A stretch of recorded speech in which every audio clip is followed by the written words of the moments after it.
Hey everyone, it's been a long time since I've shot a podcast episode and we've come back with a brand new format. So as you would have seen by now, we're calling the show Startup Theatre.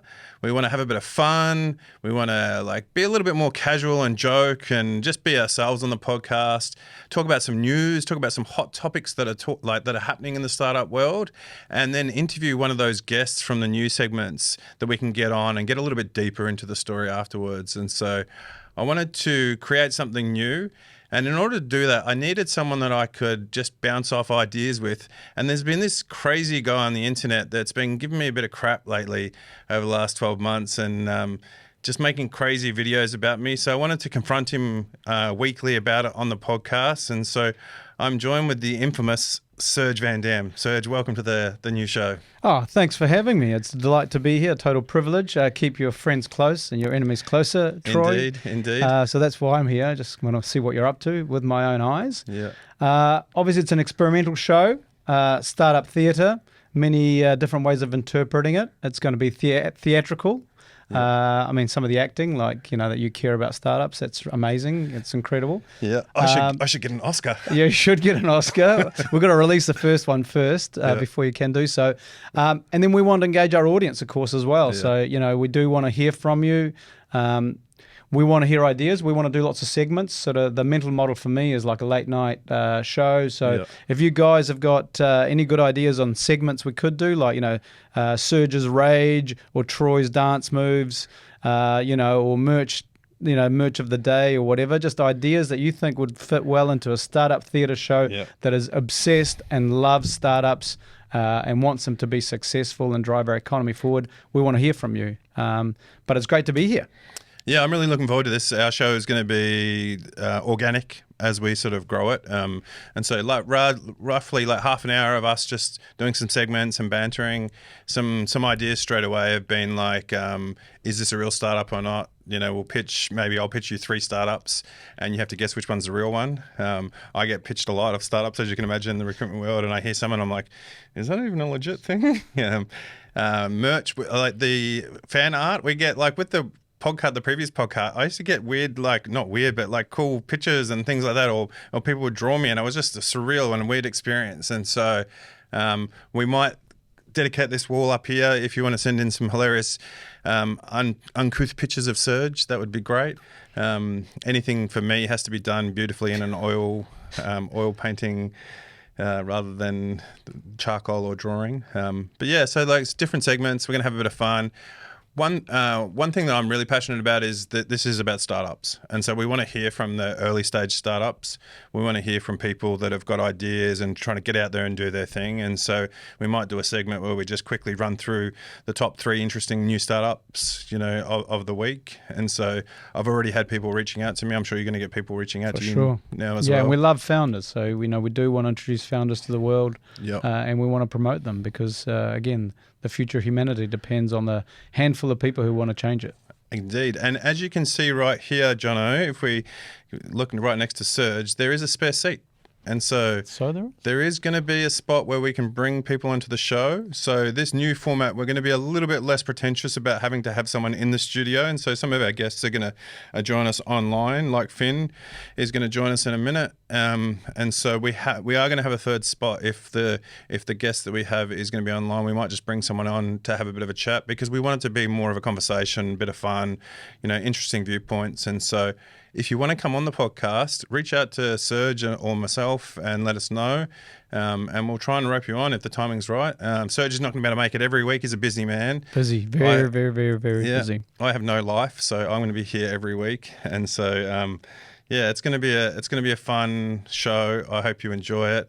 We're not going to be. I'm not going to stop calling you out, mate. Just for what it's worth. The feeling's mutual. Yeah, look, I think any time that you pretend that you're busy in the future, I'll say, okay, you need to have a pretend week off. I'm too busy. That's fine. Any videos that you push out online, we're not friends now, right? And so we're not. We're just on a show, startup theatre together. Frenemies. We're collaborators. Yeah, exactly. Yeah. And there's always I'm the smiley guy, you're the sad guy, obviously. In terms of the masks. No, yeah. That was a terrible sad. Just shows how untheatrical I really am. Yeah. We've already got some really big episodes lined up. We've got some really people are wanting to break big news on the podcast already. Since I've been sort of socializing it now, we've got one huge thing that's already we're signing in some NDAs in the next couple of weeks to be able to announce on the show. We've got new startups being formed that are like pitching us already, and so we want to hear as much as possible about how we can build this show for you and have a bit of fun with it. And so, yeah. Awesome. Look forward to it. Bring on Startup Theatre. Serge, one of the big things that we wanted to do on the podcast this year, on the show this year, was to bring some news in. And so we're pretty lucky enough to be joined by our new startup correspondent in Finn Hogan, as you can see up on the screen. Finn joins us. He is the head writer at Caffeine. Caffeine is one of our favourite websites to go to get all the news, and so we want to be able to bring in some of that news and let people hear it through our dulcet tones and not just Finn's at Caffeine. So hey, thanks for joining us, Finn. What's the news, Finn? Absolute pleasure to be here, boys. I see I've got a distressing lack of caffeine branding behind me, but I've snuck in my Nespresso machine into shot here, so we're just counting that as caffeine branding to start with.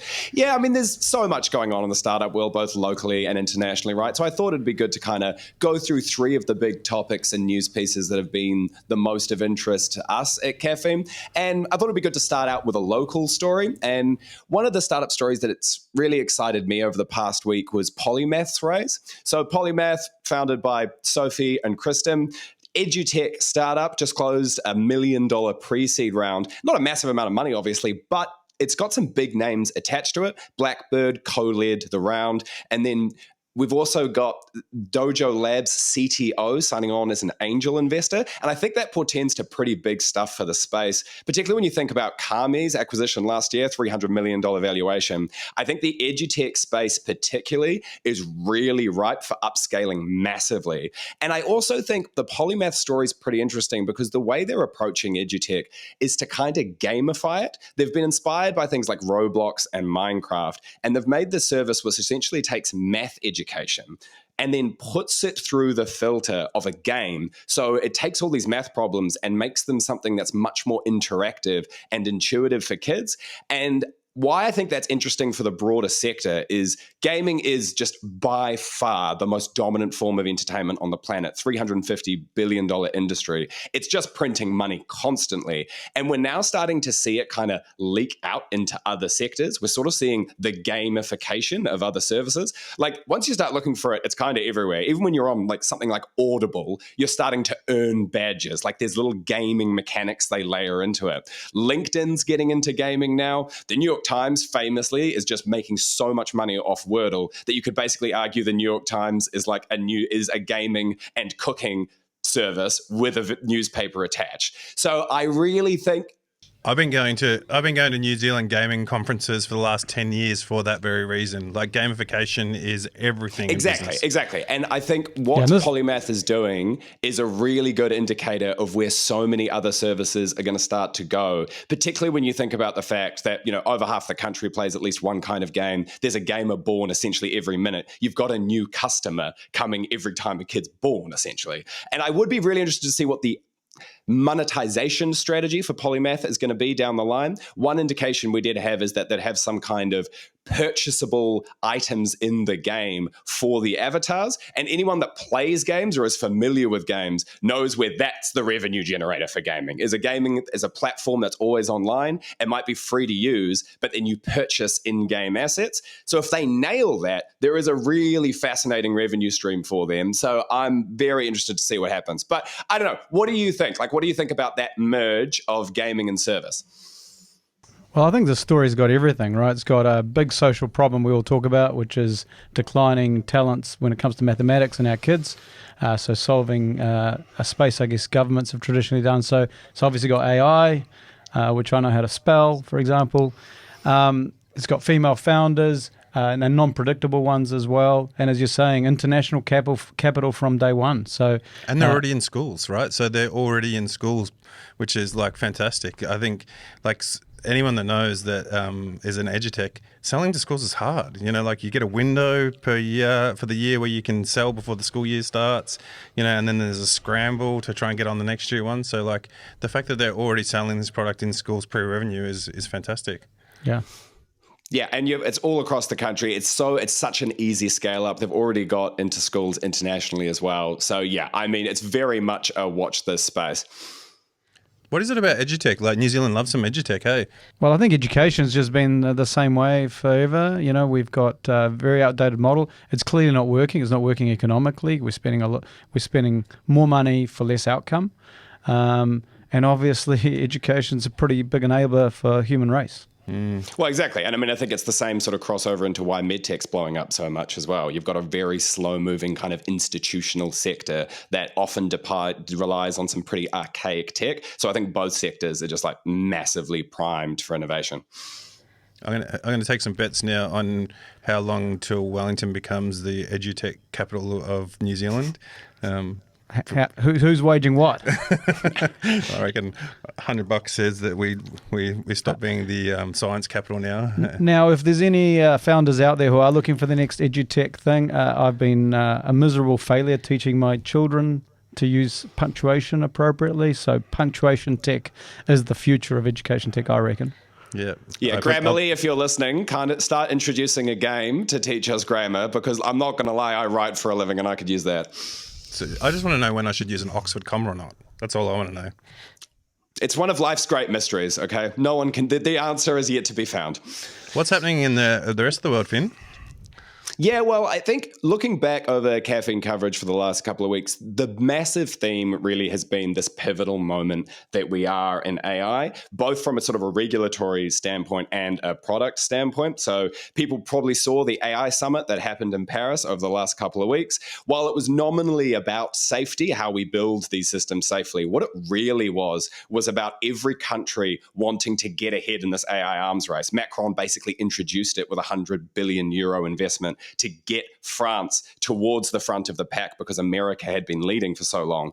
I mean, New York Times, Kevin Roose had a great line where he was like, this is essentially being here. It's like watching old men on horseback try and lasso a passing Lamborghini. Like, we don't think the regulation is coming anytime soon. So it means these products are only going to race ahead. And you only have to look at the product launches over the last couple of weeks to see that. You got Grok 3 launching. You've got Claude from Anthropic 3.7. The first hybrid reasoning model has hit the market.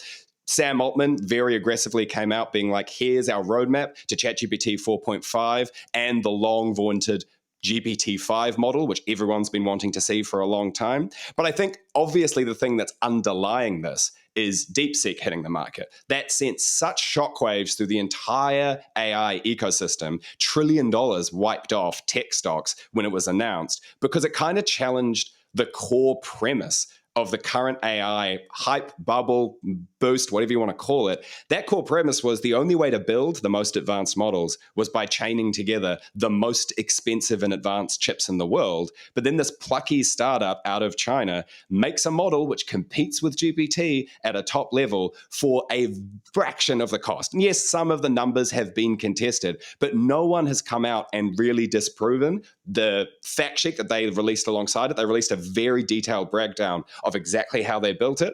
And there's a kind of weird irony here where China came in and sort of out-capitalismed America. Like, they really did the classic startup move against these institutional bodies which have taken a huge amount of government capital. And I think why this moment's really interesting is I think suddenly there's a lot of capital sloshing around the world that's thinking, is my only option to go with one of these tech titans, or am I better served by splitting up my bets and focusing on smaller startups that need a lot less money but have an actual application of AI that's solving a particular problem? Why am I putting all my capital into building a frontier model when a lower level model that's a lot cheaper could do? And I think the hope from that is maybe the winner in this kind of AI arms race will be startups and will be consumers. Maybe AI is such a foundational technology, it'll be more like the transistor or electricity, where it's too hard to capture all the value as a single company, and it just filters through the whole ecosystem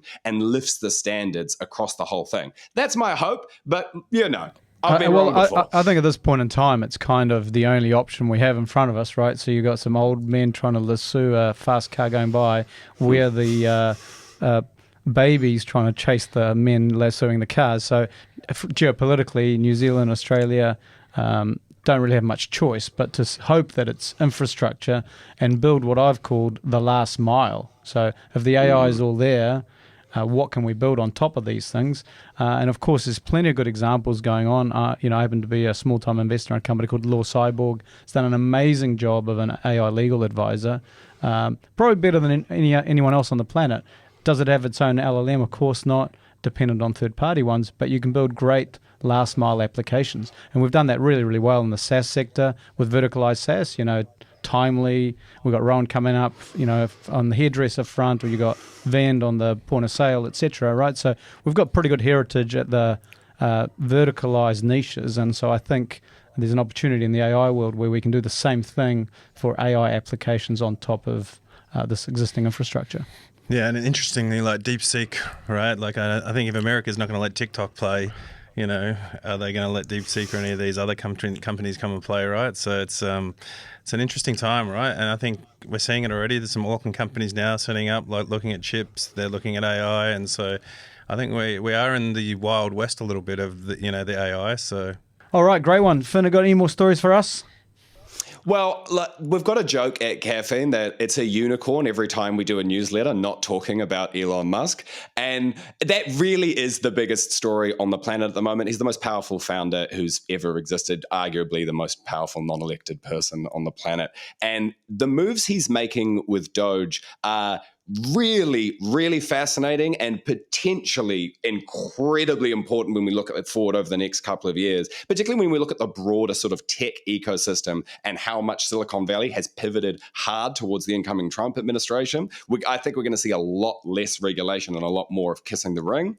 But I think with the Elon Musk story particularly, why I wanted to chat about it with you guys is it seems to be the kind of pinnacle of that founder mode discourse. If you guys remember last year when Paul Graham from Y Combinator wrote that viral essay, which kind of just took over the founder ecosystem, saying that more founders need to go founder mode, which has kind of a nebulous definition, but basically boils down to founders are in charge, middle management choke innovation. The founder needs to come in. They've got the clear vision. They need to set the direction. And it seems like Elon Musk has taken that idea and essentially applied it to the most powerful government on earth. Don't know if you saw over the last week, he sent out a mass email to all federal employees saying, list the last 5 things you did last week. And if you don't reply, we consider this your resignation. And so you can imagine some hard-ass founders out there hearing that being like, absolutely, this is the way we need to run the country. We run it like a company. But it really gets to this kind of core problem of, can you run a government like you run a company? Is that even a good idea? And so I really think he is founder mode distilled, but I think whether or not that's a good idea is kind of up for debate. But I don't know. What do you reckon, Troy? Susan and I talk about this all the time, right? Like I think, and we're going to openly talk about this on the podcast, yeah. So my question to you both, right, is, so Elon, we shouldn't be surprised by what Elon's doing with Doge. And for anyone that knows Elon, has read his autobiography, has listened to anything he's ever said over the years, should have known that this is exactly what he was going to do with Doge, right? And so we shouldn't be surprised by it. So he sent out this email that people have to respond to him with the top 5 things that they've contributed to themselves personally, individually in the last week. And if they can't do that, then there's potentially a chance for them to be dismissed, right? So how do we feel, if that was happening in the corporate world, would we feel differently? Yeah, so there's kind of the corporate. Would that be appropriate in the corporate world? If they I think it would. It wouldn't be as newsworthy, no, right? It would feel aggressive, but valid because you're using funds from someone to do a job with a expected set of outcomes. So why do we feel differently about it in the public sector? Yeah, I agree with the intent of the question, and it's not only that. I've got friends of mine who are in the public sector or proxies who think that even asking the question is to miss the point. And I just think that you should be able to ask the question, and you should be able to ask any public employee who, by the way, is being funded by taxpayers, what did you contribute? Because I'm paying money. So do you have a different view, Finn? I do a little bit. I totally agree with the sentiment that, yes, I don't think anyone disagrees with the idea that public service should be efficient and we can apply some of that kind of corporate thinking. But we can never miss the core distinction that governments and corporations have radically different responsibilities, radically different moral responsibilities, and radically different consequences for failure. Because when a business fails, it's one thing, but when government institutions fail, there are really catastrophic results. And also, having this sort of sledgehammer approach makes for really good headlines, but there's been some pretty shocking incompetence as well. I mean, there was a mass firing of 300 people from the energy department who had to frantically be rehired days later because they realized they were actually in charge of critical aspects of nuclear security. And you've seen some issues like that echo out across different institutions, and even asking the question of list the 5 things you did. Remember, there's a lot of federal employees at the Pentagon, at the FBI. So the Department of Defense, the FBI, Pentagon have all had to come out and say, hey, yeah, sorry, we love you, Musk, but there's actually really sensitive information in this. So I'm not sure if they're saying we love you, Musk. I'm not sure if they're saying that. Yeah, but the core question, they're being very careful in the way that they respond to this because they don't want to get on the wrong side of Elon. So they're just saying, oh, maybe if we could hold fire on responding. They're being very careful not to directly defy him. But I think that is a very core problem when you start asking people who work in the defense sector, in the intelligence sector, to list their achievements. Obviously, there's going to be issues there. Yeah, but the core question, though, remains, are you entitled to ask federal employees or employees of any type, what have you contributed? And I think it's very pertinent to startups. No one bat an eyelid. What's your view on how startup founders should question the contribution of their employees in a 5, 10, 20-person company? I don't know. Like so startups, we do OKRs, right? It's like part of your everyday thing, right? What are you going to achieve today? What are you going to accomplish today? Go on a sprint, release that, get it done, right? I find in the public sector, I know so many people who work 10 people's jobs hard. They work so hard. They achieve so much. But for every one person I meet that does that, I probably meet 2 or 3 that doesn't do much. You know, and I'm a recruiter that goes out and interviews a bunch of people. So I think the question should be asked, right? And I think, is it the right approach or tact? Probably not. You know, let's be honest. But I think it worries me if we can't ask the question. What the approach is and what the delivery mechanism is. I'm not smart enough to answer that question. Awesome. Hey, well, thanks for the news, Finn. Much to be debated, much to come. Thanks again for joining us. Yeah, look, if anyone pleasure, lads. If anyone wants to go and check out some more news from Caffeine, where should they go, Finn? Just search Caffeine Daily, sign up to the Substack. We'll be in your inbox every Monday through Friday. I do a column every Friday where I wax lyrical about all the stuff that we've just chatted about. So check us out. Thanks for joining, mate. See you next time. See you next time. Cheers, mate. See you next time. All right, so we're going to take a quick sponsor break here, and then we're going to talk about one of the big news items this week. That is that there's a new book out from our friend Rowan Simpson. We share a friend in Rowan. Pretty amazing book. I stayed up reading it late last night. Well, I didn't actually get the chance to finish it because it's like 1,200 pages long.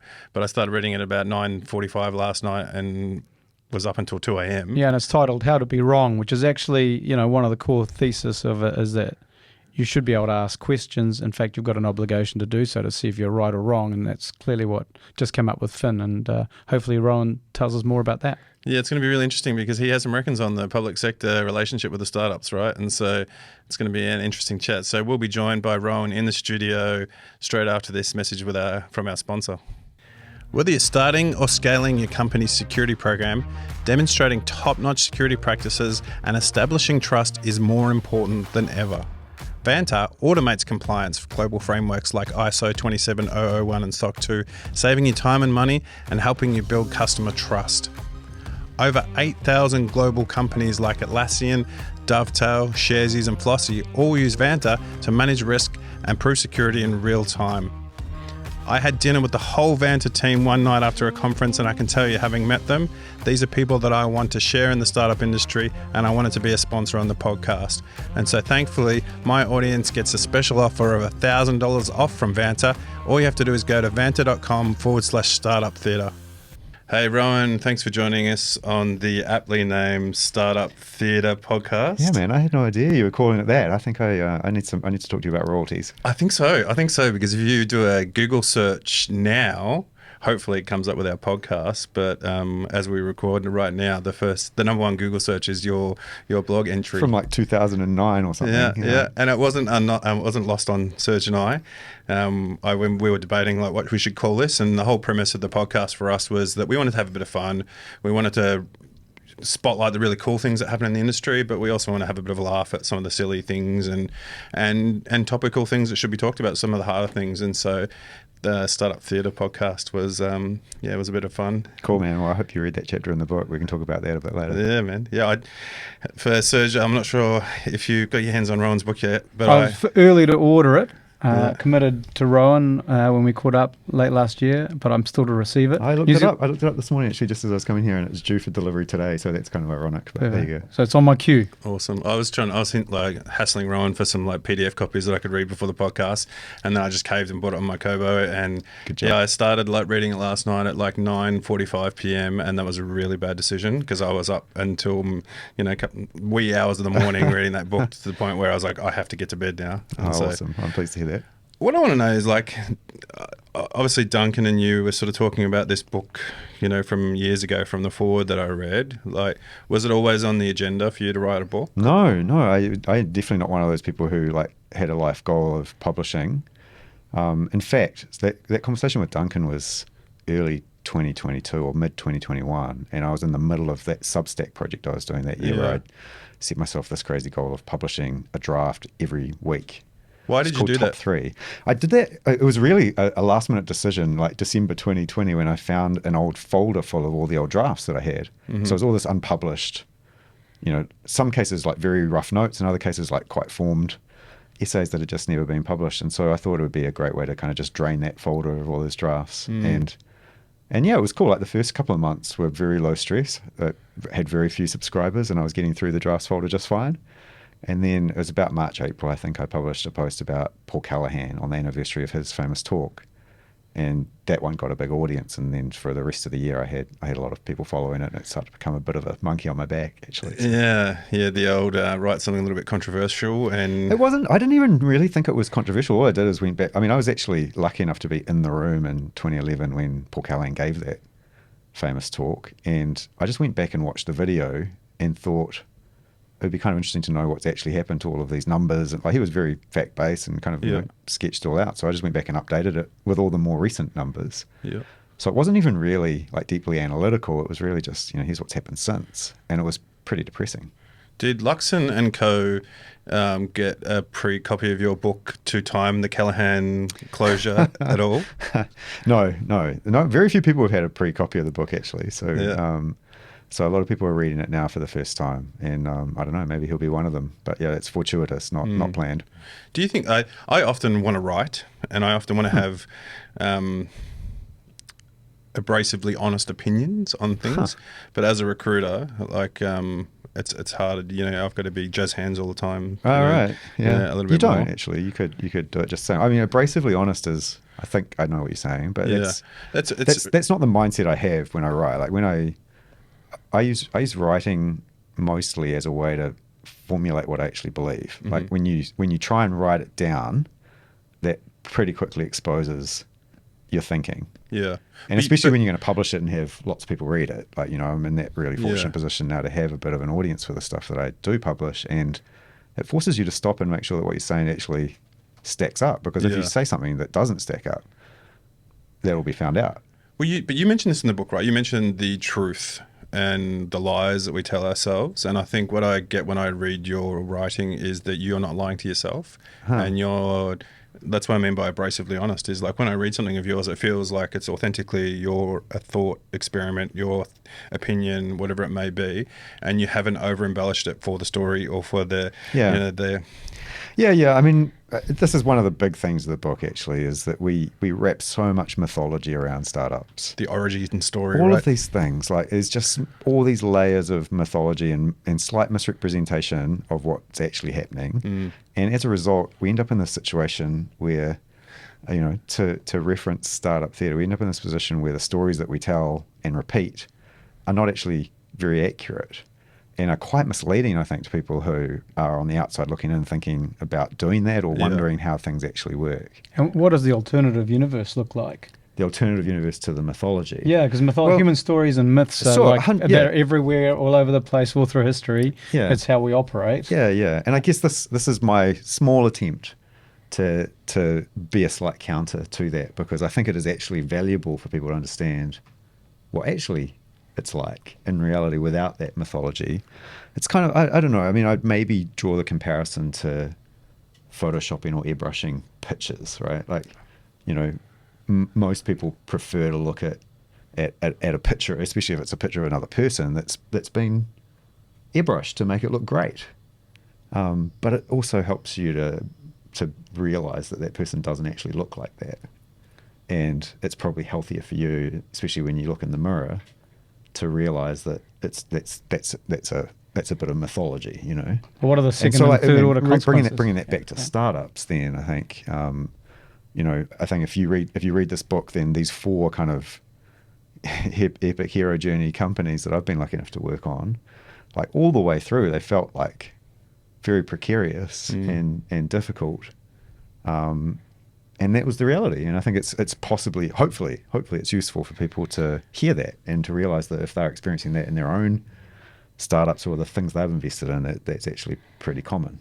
I had to, as a recruiter, I had to go through a journey, because as a good recruiter, I believe I'm a storyteller. You know, like I tell the story of a company, and then I need people to buy into that story because they feel like they can be a character in that story. Yeah, of course. And then I need to tell the story of the candidate to the company and say, this is who Rowan is, and this is why I think he'd be a good fit. Yeah, and so literally a storyteller and an ethical storyteller, right? Yeah. And so I had to go on a journey, because when I first started telling stories, I told the perfectly pitched origin story of why you should join, you know, startup theatre, because X, Y, and Z raised all this money, nothing went wrong, overnight success. And I found that I was getting the same homogenized person every time, and it wasn't 100% right. Yeah. Well, not applying, but I was hiring or interviewing the same person every time, and it was a person that hadn't faced adversity.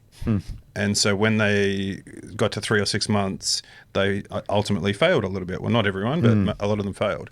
And so what I did was try and find those harder stories. And the moment I remember that it changed in my mind was when I did my induction at Vend, and we'll get to the Vend story later, and I was getting a tour from Morgan around the offices, and Morgan said, "Hey, that's the pool table. You'll never get to use it because we're so busy."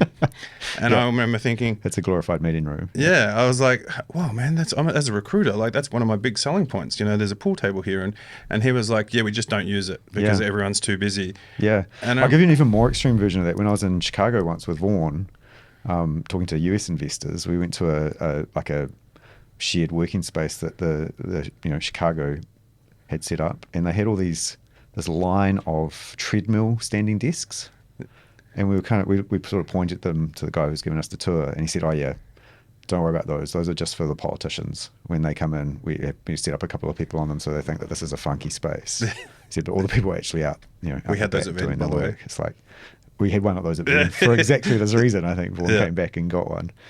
The thing that I think people don't appreciate with that, though, is what you're describing is fragility, right? Like you found that candidate, but they weren't actually great. Yeah. And this is exactly what happens when you kind of base your development around startup theatre. You kind of end up with what comes out of that is kind of fragile and precarious and underwhelming.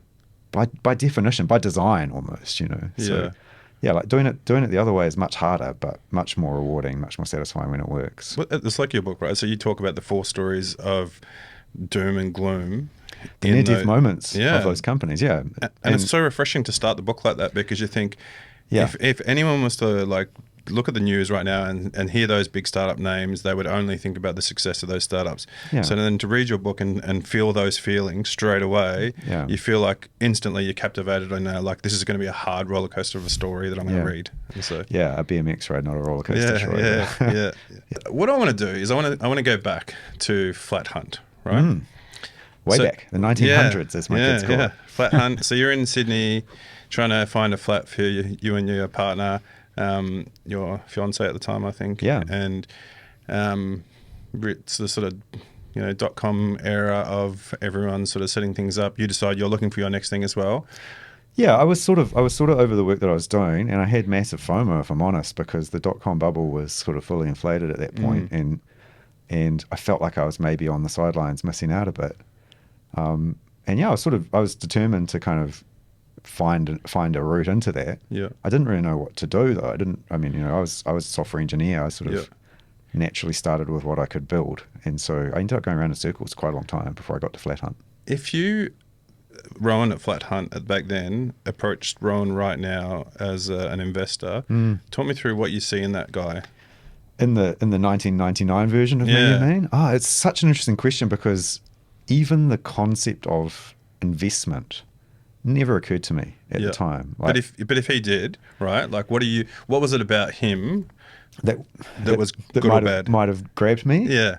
I mean, I think probably the most notable and remarkable piece was I took the leap. Yeah. Like, I had this kind of sad conversation with a colleague of mine from back in those days, like many years later, where he, like, he'd sort of seen what had happened at Trade Me and subsequent, and reached out and said, it's so great what you've done. He said, you might remember talking to me about this idea that I was thinking of at the time.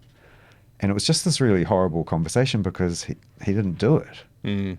There was nothing remarkable about my idea. Like, Flat Hunt was, like, it barely got to break even. Do you know what I mean? And, but yeah, I took the leap. I made a start, and I think hopefully 2025 Rowan, looking at 1999 Rowan, would look at that and see the value of that.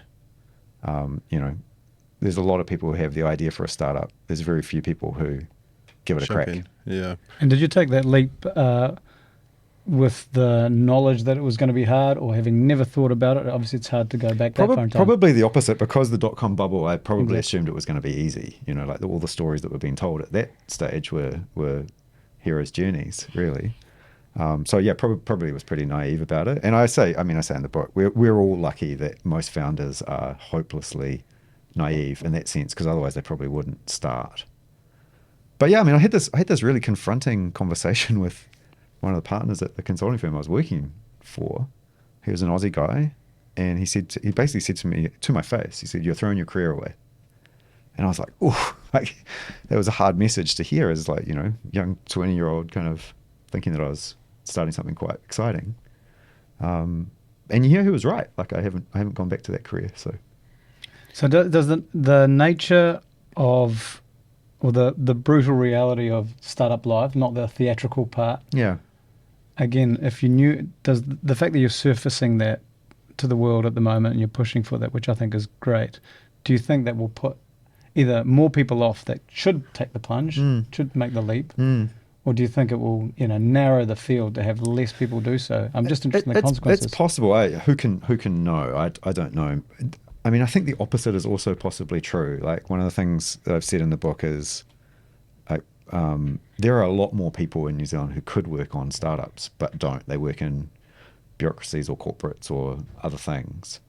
And I wonder whether one of the things that turns them off startups is all the theatre, because it just is often presented as like a reality television show, whereas actually the practical experience of working on a startup is, as you know, the opposite, and really invigorating and exciting, but not for the reasons that are promoted, and there's great roles in these companies too. Like, I think another of the myths that I've written about is this, like, the myth of the lone genius, that to do a startup you have to be this kind of crazy founder sort of personality, and it's just not true. Like, I'm not that personality, and I found great roles in these companies still, but again, the stories that we tell and repeat are often those folks, and so other people who aren't like that don't really see a space for them in those stories. So what do you think the sales pitch is to Bob or Joanne sitting out there going, I'm not joining a startup, or I'm not founding one because I can't be bothered with the theatre, the pitching, this, that, and the other? What's your pitch? So to them? my pitch to them is that's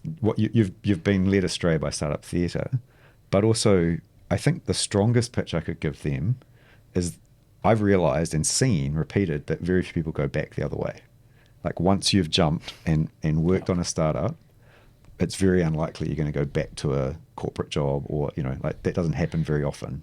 Always chasing that dragon. because like it's just like it's a totally different mode of work, and I think most people, I think, are much better in that mode. And so once you've experienced that, it's pretty hard then to go back to something that doesn't have that. So. Totally agree. So Flat Hunt, you ultimately,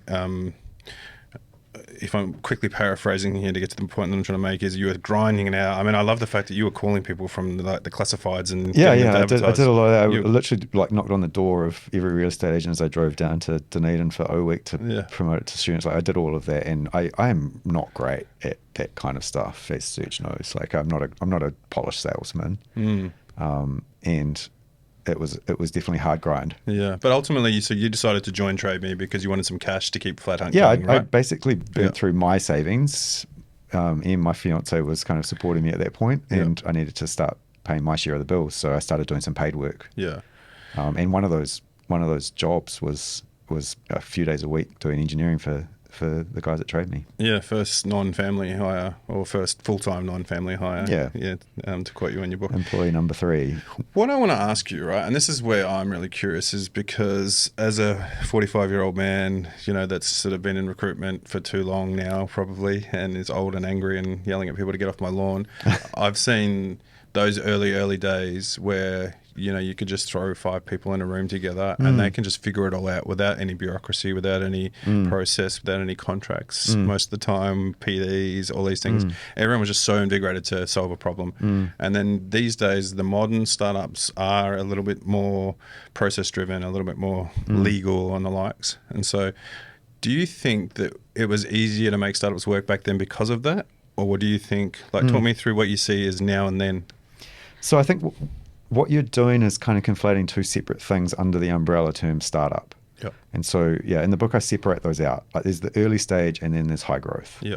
And those are 2 quite distinct But I'm talking specifically phases. of early stage. You're talking about early stage startups. Yeah. And I mean, I think one of the things that has happened since early 2000s, mid to 2010, 2012 was when I invested in Vend and Timely, and those companies were in that early stage mode. Is there's now a much more professional venture layer in New Zealand, and so the time that very promising companies spend in that early stage is actually compressed as a result. Like it's now possible for a founder to raise a multi-million-dollar round pretty quickly, and they call it a seed round, which always kind of confuses me a bit. For me, a seed round is maybe hundreds of thousands of dollars, not multiple millions of dollars. And so I think companies, those that choose to go down that route at least spend less time in that mode than maybe was common. Yeah, and that's because they're more mature now and they're... Well, they get through it faster. I wouldn't necessarily say they're more mature. Like, and in some cases the opposite, right? But they don't sort of gestate quite as long in that search for something. Like, really that early stage is defined by huge uncertainty. Like, it requires a certain type of personality to be comfortable to do that work with all of that uncertainty swirling. Like one of the people I reference in that book is Nick Holdsworth. Like when we hired Nick into Vend, like I'd actually followed his satirical blog. That was kind of the route into, that's how we found him, or he found us.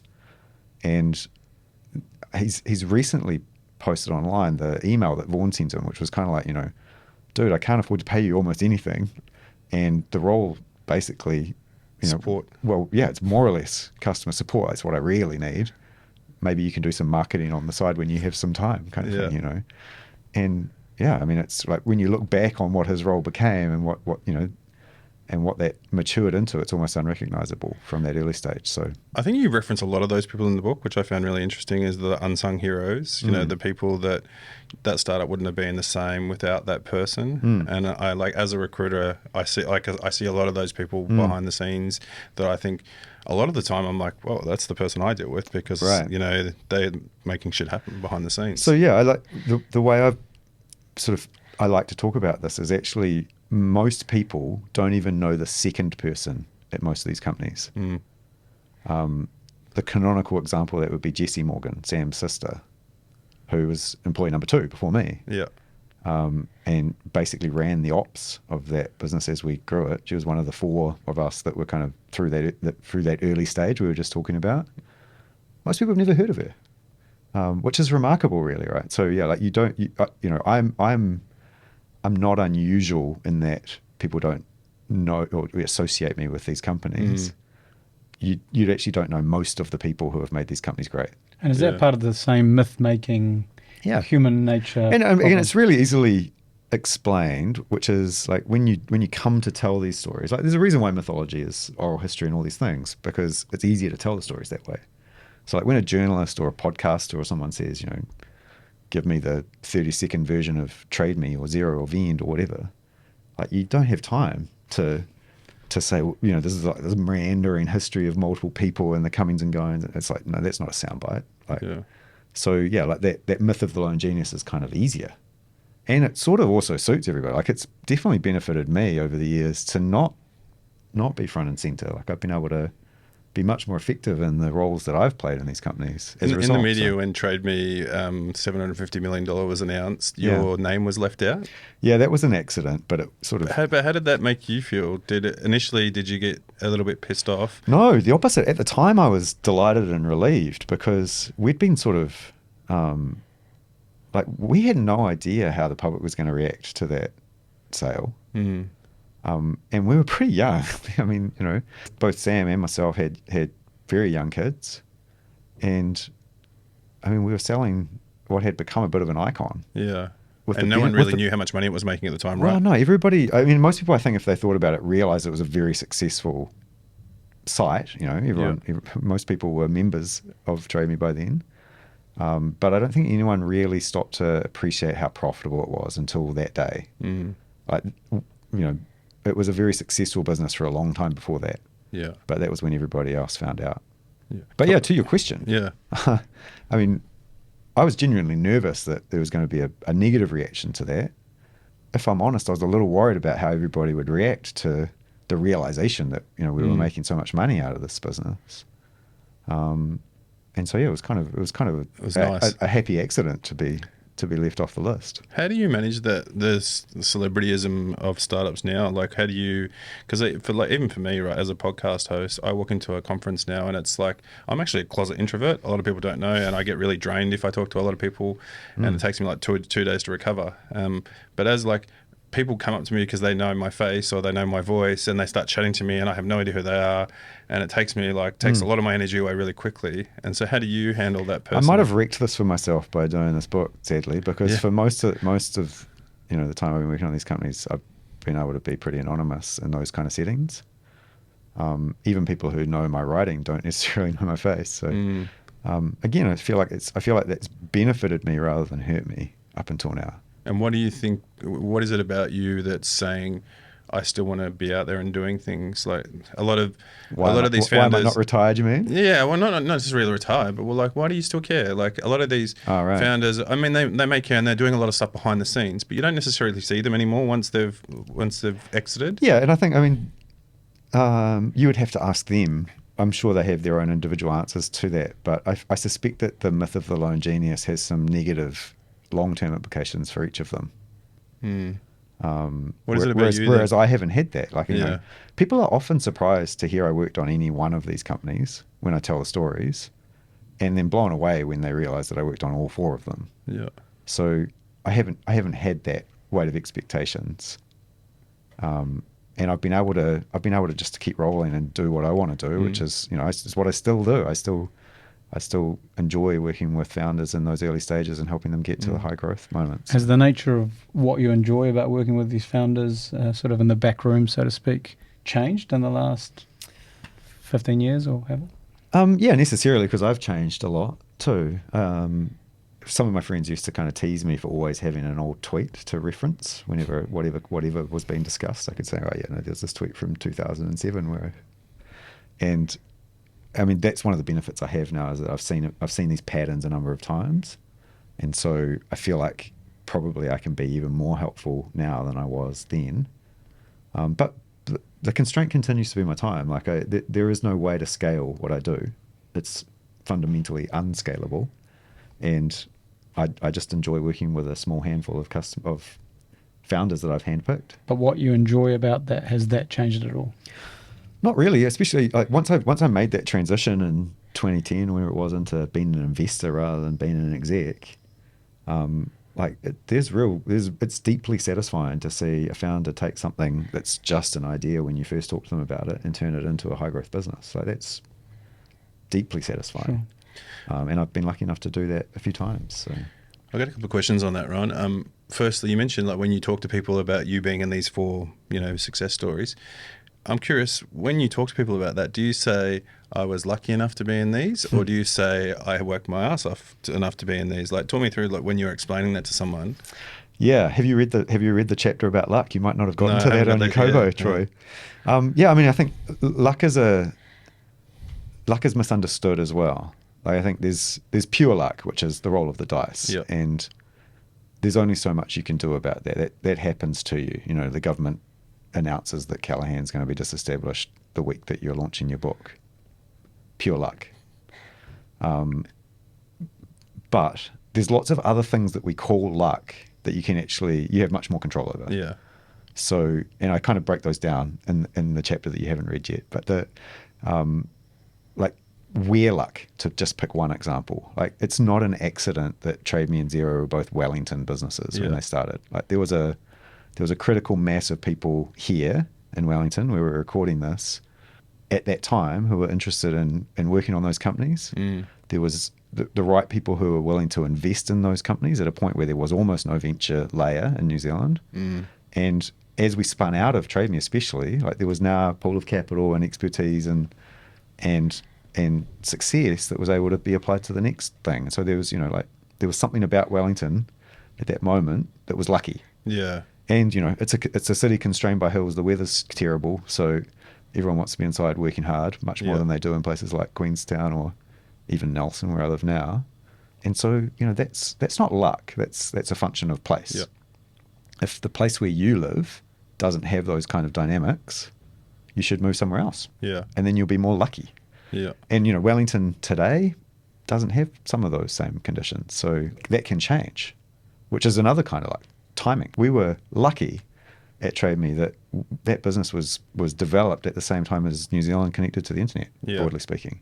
When we started, it was rare for people to have a dial-up network connection. By the time we sold it, most people were starting to get broadband connections. Yeah. And so for a lot of New Zealanders, that was their first foray into online. And that came with some costs to us. Like, we had to educate people a lot about trust and safety, especially online. But some massive benefits as well, like massive benefits. If you pay attention to where you are and when you are and who you're surrounded by, all these things, you can create what people will retrospectively call luck for yourself. I am very dismissive in the book and generally of people who say, the harder I worked, the luckier I got. It's like, yeah, but I've also worked really hard on things that were complete failures. Yeah, so agree. It's not quite as simple as that. Yeah. I guess like my thing is, like, as an Aussie who's lived in the States, who now lives in New Zealand, I've seen a lot of different dynamics of people and confidence and bravado. And I'm always curious in New Zealand with the tall poppy syndrome. Yeah, cool. And Let's talk about that. Yeah. It's so for me, like, you worked your ass off, and it's evident when you read that book, and you took risks, and you, like Sam and you both moved to London and took a risk and then came back, and then to keep the company going, and you do all these things that you just have to do and the likes, and then you took a risk to invest in Xero because Sam couldn't go to the conference and you went. That was lucky, but that's a good example of the people that you surround yourself with. If you're conscious about that, can help you generate luck. Yeah. But tall poppy, let's talk about tall poppy. You and I've had a number of good conversations about this. So let's record one of them. What's your thoughts on it? I think we really misunderstand tall poppy. I kind of went a bit deep on tall poppy actually, in sort of researching that section of the book. The history of it's fascinating. Like, the term comes from, almost means the exact opposite. Like, it was originally used to describe like an authoritarian leader who was cutting down any challenges as they emerged. And today, I'm interested to hear you both describe what you think tall poppy actually is. I think we tend to use it as, cutting down people who have been successful. Yeah. And so, like I always do, I sort of start with, okay, well, what is the evidence? And just look around. Like, there are hundreds of Kiwis who have been very successful in their careers or their their art or their science or whatever they've done, who are celebrated, like massively celebrated, and not cut down at all. I think maybe not to their face. Maybe not, but you definitely hear it in I think circles. not at all, right? Not at all. Or even you talk about Mike Hosking. You're on Mike Hosking the other day, right? He talks about Tim Brown, and he was very dismissive of like, oh, that's a shit business that's not going to go anywhere, right? Yeah. And I was like, oh man, this guy's created this amazing thing from New Zealand, and he's gone after it, and he's like really had a red hot crack at it, and it may reinvent itself again because he's really passionate to keep going. Yeah. And so just to cut him down like that for having a go really annoys me. Yeah. You know? Yeah, I hear what you're saying. For me, I think it's the way that you respond to success that determines what we end up calling tall poppy. So you think it's just the theatre of it? You think people are just... I mean, think about all the famous artists and sports people, and there's so many New Zealanders who are celebrated and not cut down. And so then ask why not? Like why do we cut down some people and not others? And for me, I think it comes down a lot to how you celebrate your success. I think we really love the All Black who scores a try, puts their head down and runs back to halfway. Yeah. Right? We would not tolerate an NFL style, touchdown celebration from an All Black as well, I don't think. I think that's okay. I think that's culturally us. I think if we tried to be more Australian or we tried to be more American, we would end up being lame imitations of those things. Yeah. So that's not the answer for me. And then there's the other side of it too, is I think the people who complain about having been cut down. Like I know Tim a little. Yeah. Mike Hosking's criticism of him will not bother him one bit. Yeah. He's got strong conviction about what he's working on, and what I suspect they're commenting on is the hype cycle of Allbird's share price. Like Tim's not focused on that. So I doubt that would really bother the individual. But there are individuals who complain about tall poppy as something that they've been a victim of. And again, when you stop and sort of investigate that, often those folks have gotten ahead of themselves. They've been the people who are faking it till they're making it, and they haven't made it. And then they're cut down for that. And then they're using it as an excuse, you think? Well, they're using it as a little bit of a crutch to say, this is terrible that you're critical of me for that. And my response to that would be saying, like, keep your head down. Like, it's okay to build these things up without having to create this big gap between, the perception that you're creating in the world and your internal reality. Mm-hmm. But isn't there argument that if I scored this try in America, I'd be able to run around going, "Woo! Look at me! I'm amazing!" Yeah, and they would be celebrating and say, "Yes, you are amazing." And it's a great example because, like, if you investigate the ethos of the All Blacks, they realise that one person doesn't score a try, and so for one individual to celebrate that success. I guess for me, that's not their culture. The first thing an All Black does when they score a try often is point to the person who set them up. Yeah. If I'm in a room in the States right now with 10 people around and I say, hey, I'm going to do this new podcast called Startup Theatre, all 10 people would be like, you should do it. Like, give it everything, do everything you can. Yeah. If I'm in Australia, 7 out of 10 people go, that's probably a good idea. 3 people will be like, yeah, just be careful. These are the risks, what you got to do. Yeah. If I'm in New Zealand, 1 out of 10 people would go, yeah, I think that's a good idea. 9 will be like, Well, one says, maybe you give me royalties for the name. Yeah, the name's lame. Rowan hates the name. I love the name. It's my name. Yeah, I love the name, so I'm okay with it. But like, I think 9 would be really cautious of me doing it. And it's funny because whenever when I started socializing, hey, I'm going to change up the podcast this year because I need something different creatively. Everyone's like, you're an idiot. You shouldn't do it. And so, I mean, you were asking before about Flat Hunt. Like, even my family thought I was a bit mental to be doing what I was doing. I think they worried, rightly, that I was taking a backward step. And that's fine. That's fine. Like, I don't think that's tall poppy though. Like, that's just natural concern, pessimism. Right? Yeah. A natural, that's right. But there is a delta. There is a unique set of characteristics about New Zealand culture, which is embodied both by keep your head down when you score a try or thank your colleagues, don't take any credit. That is almost unique as someone, again, who's lived in many places. And then the idea that risk-taking and conservatism, that, again, Troy's example, there is an element to which you get told to watch out. The counter to that is, like, all those people that I've referenced who have taken risks and who are celebrated for it when they achieve great success. I think we know how to celebrate success in our own way. And yeah, I mean, I definitely don't think importing a different culture from overseas is the solution to the problem that you're both describing. Like, I tell the story in the book of the pitch that Vaughan and I gave in Sand Hill Road. So there's the epicenter of venture capital in Silicon Valley. And there was an investor who Vaughan had spoken to a few times, who'd been following us pretty closely, and we were reasonably excited about. We went into the pitch, and like, this guy was like very American. He's like, how's it going? And Vaughan was like, it's going pretty good. And I just saw his face sink. Like, this American guy just like instantly lost interest in the meeting. Just because he said pretty good? Yeah. Like, to him, pretty good meant awful. Awful. Yeah. And to Vaughan, pretty good meant pretty good. Great. Yeah. It's high praise. Yeah. In New Zealand we have pretty good and pretty bad. Like, that's the full spectrum, right? And so like there was a cultural disconnect, obviously. Yeah. And that was the end of the thread with them. Really. Like, the meeting didn't go super well. And so after that, I was talking with Vaughan, and we basically resolved for the rest of that trip to be more American. It was a little bit Wolf of Wall Street, but like, we would literally, before a pitch, so like, be more American, be more American. Tapping your chest. Yeah. And we were crap at it. Like, that wasn't authentic.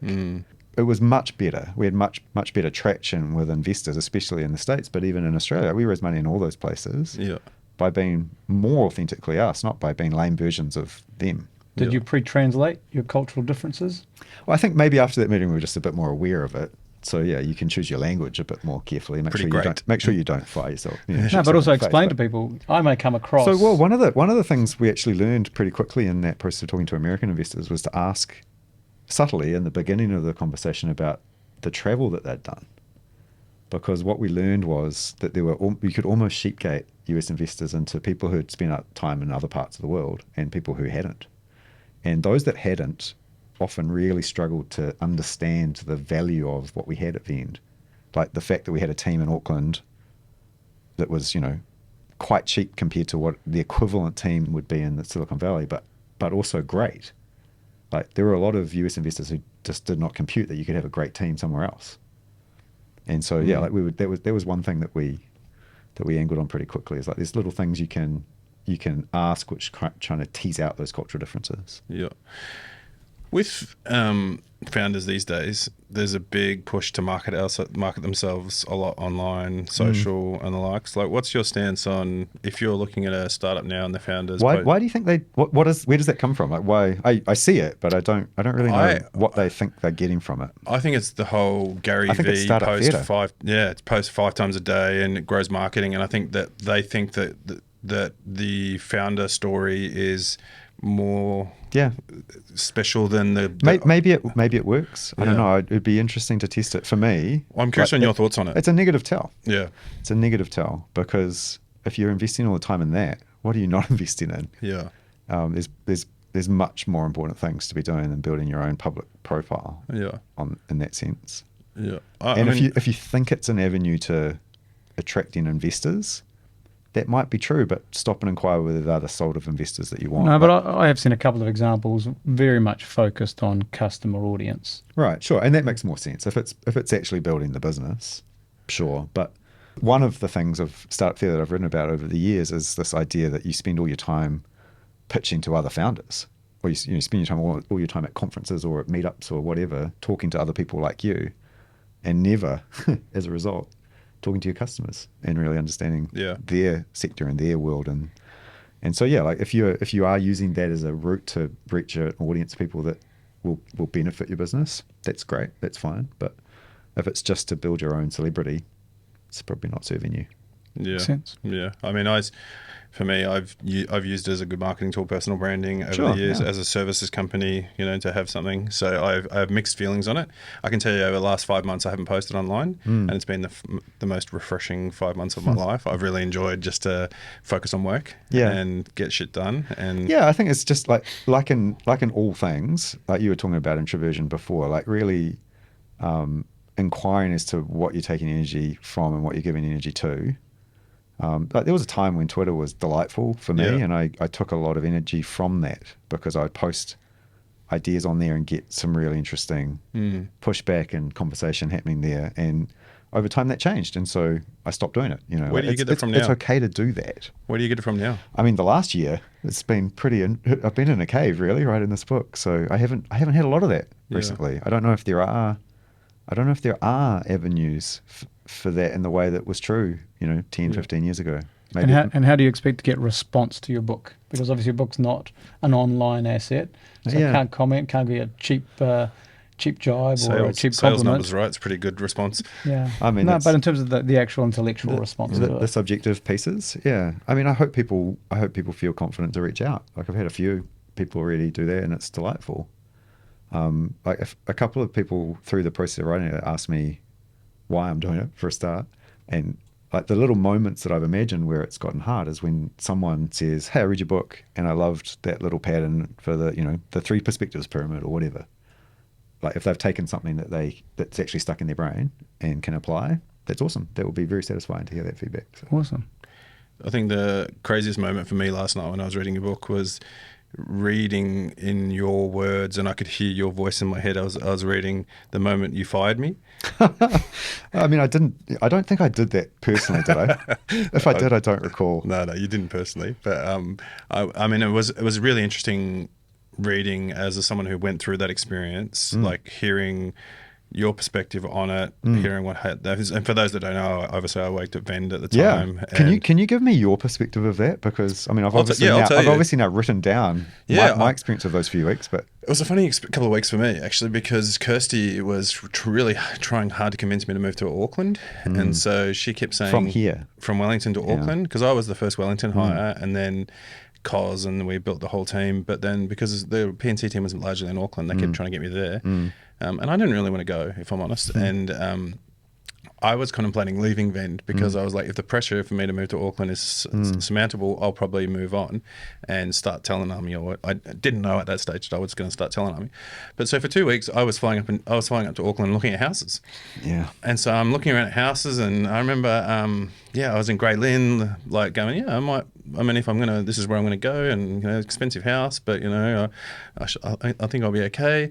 And then I came into the office early one morning because I was in a hotel and I was bored or something, and no one was in the office except it was Jordan and Vanessa Payne and Mel, and they were crying at the photocopier. Oh man! And I was like, I think I know what this is like. For them, because they had big hearts, like PNC team was great. It was really great. And you were with Kimberly, in Berlin. And so as soon as I saw them crying at the copier, I was like, oh, I know what's going on. And so I walked over to talk to them about it, and they couldn't obviously talk to me at the time about it, but I got the sense. And then so I walked over to talk to Kirsta around it, but she didn't know. I think she didn't know either. And so it was, it was a weird feeling. And what made it even worse is we stupidly taken that top floor just a few weeks before, and so that we were all asked to go upstairs to this weird floor that was like old school like offices and put into rooms, and we knew what was happening. And so Neil took me into the room, and I knew straight away, and so I just said, hey, I don't know what's happening, but let me go and let me keep my stuff, MacBook and stuff, and I'll set up a company and help people find jobs. And so he was like, oh good, because you're made redundant. And and so it was a horrible experience for a lot of people. I think I was kind of my thinking was maybe I might be leaving anyway, so I didn't find it as hard. Yeah. But we went out for drinks that night, and it was really sad. And that was the first time in my experience that I've been in a culture that was so strong that it fractured because of that culture. And so it was really sad. Yeah. Thanks for sharing that. Like we glamorize failure a little bit in the startup ecosystem, and I think you often forget that there's like personal stories behind any failure like that. I mean that was a super hard fortnight or more of. Is it public news yet what really happened? Obviously, we know, and you mentioned in your book, that there was an investor that didn't invest. Yeah, I mean, I intentionally didn't name them, but there was an international investor who had effectively given us a term sheet, which got pulled. And was it through D.O.G.E that they decided not to? Yeah, I mean, I guess that's right. I feel like telling that version of the story, though, is to slightly absolve us of our own responsibility for it. Like, the reality is it's also true that we'd gotten well ahead of ourselves. Yeah. I mean, you referenced the expansion of the office. But like the numbers that I include in the book are after the Valar round in 2014, I think the payroll went from $540,000 a month to $1.7 million a month pretty quickly. Yeah. So like we were, we'd taken a lot of venture capital. That round we raised from Valar and Square Peg in 2014 was the biggest private capital round in New Zealand's history at that point. And like they didn't give us that money to leave in the bank. It wasn't like a rainy day fund. Like the intention was to spend that money, Hire recruiters and go and find the people. And grow even faster than we already were. Yeah. And that's what we were doing. Like we were doing that. But as a consequence of that, we were default dead. Like, we'd bought ourselves 18 to 24 months of runway. Yeah. And the nature of a SaaS business when it scales is very cash. How do you as a chair navigate that first time going through it? Like, because it was different to the Xero story and it was different to the Trade Me story, right? Like, how do you... I mean, I was learning to be a chairman at the same time as all of this, right? So there was a lot of... How do you do that? Do you just read and talk to people and... Yeah, I was taking in all the advice I could get from different people, everybody who would give me advice, including contradictory advice in a lot of cases, but you have to kind of sift that out. But yeah, I mean, we were default dead. We thought we had a solution to that next phase because we'd found an investor who was keen to continue to invest, and then when that fell over, we were left very exposed and had to make some quick decisions. Like growing a company is hard. Like even from a recruitment perspective, getting that many people to join the team is hard, but shrinking a company rapidly is much, much harder. Like, it was painful. Is it fair to say that was probably the moment that set Vend up for success, though? I mean, potentially, ultimately, yeah. It was... As someone who went through it, was a horrible experience, right? And I don't want to sound obtuse when I say that, but for me, it was almost like Vend was like, all right, we need to figure this out now. And I remember talking to friends of mine that still worked there, and everyone just came together. Yeah, I think that's possibly true, but I think it was probably more that I think people realized what it would take at that point. Like Vend had been on, there'd been an element of Midas touch about Vend up until then, whereas I think that moment was kind of when that facade melted away and people realized actually there's a hard grind here. Yeah, we're going to have to really work hard at that. To be fair, like Vaughan and I already knew that. Like we'd been I was talking before about those meetings in Sandhill Road. Like raising capital is never easy. It might have looked easy when we did the press releases every 18 months, but that was always hard. And yeah, I think like the wider Vend team that stuck around and then reformed and ultimately went on to be much stronger subsequently, I think probably did benefit from no longer believing that they were on a conveyor belt. And to be clear, like that was the end of the line for me too. I also got fired, Troy. Yeah, I know. Yeah. I like to think the best went out at that time, and we went on to do our other things. Like you started Hoku, I started Telling Army, success stories left, right, and center. Right. Yeah. No, that's right. The exhaustive, even the exhaustive, traumatic things can be positive. Yeah. Barry Brott, who was the Aussie investor from Square Peg, he was the only survivor on the board. And there was this famous moment. It must have been when would it have been? Maybe the 2014 Winter Olympics or 2010 Winter Olympics. There was a speed skating race where the Australian won Darren Bradshaw first ever gold medal. It's like, you should look it up on YouTube. You can maybe put it in the show notes. Like basically everybody else falls over and he's left to skate the final lap by himself. As an Aussie, like it's a famous moment. It's like Ray Gunn now, the lady, and there's Darren Bradbury. Right. So yeah, Barry was the Darren Bradbury of the Vend board. I have to admit though, for me, that moment was the moment that set up the rest of my career to date, right? And I think like you talk about this, that everyone just should do startups. Like you should do it, you should try it and get in there and throw yourself into it. Because for me, when I first joined Vend, I took a $100,000 pay cut. I had a newborn baby and I had to go home that night and convince my wife, hey, I'm going to take $100,000 off my salary. I'm going to remove all commission components that I've been getting, and we've been, living really great lives. And we might have to move to Auckland. Well, not even at that stage yet. We were just like dossing out of their Southgate Labs offices at the time, actually.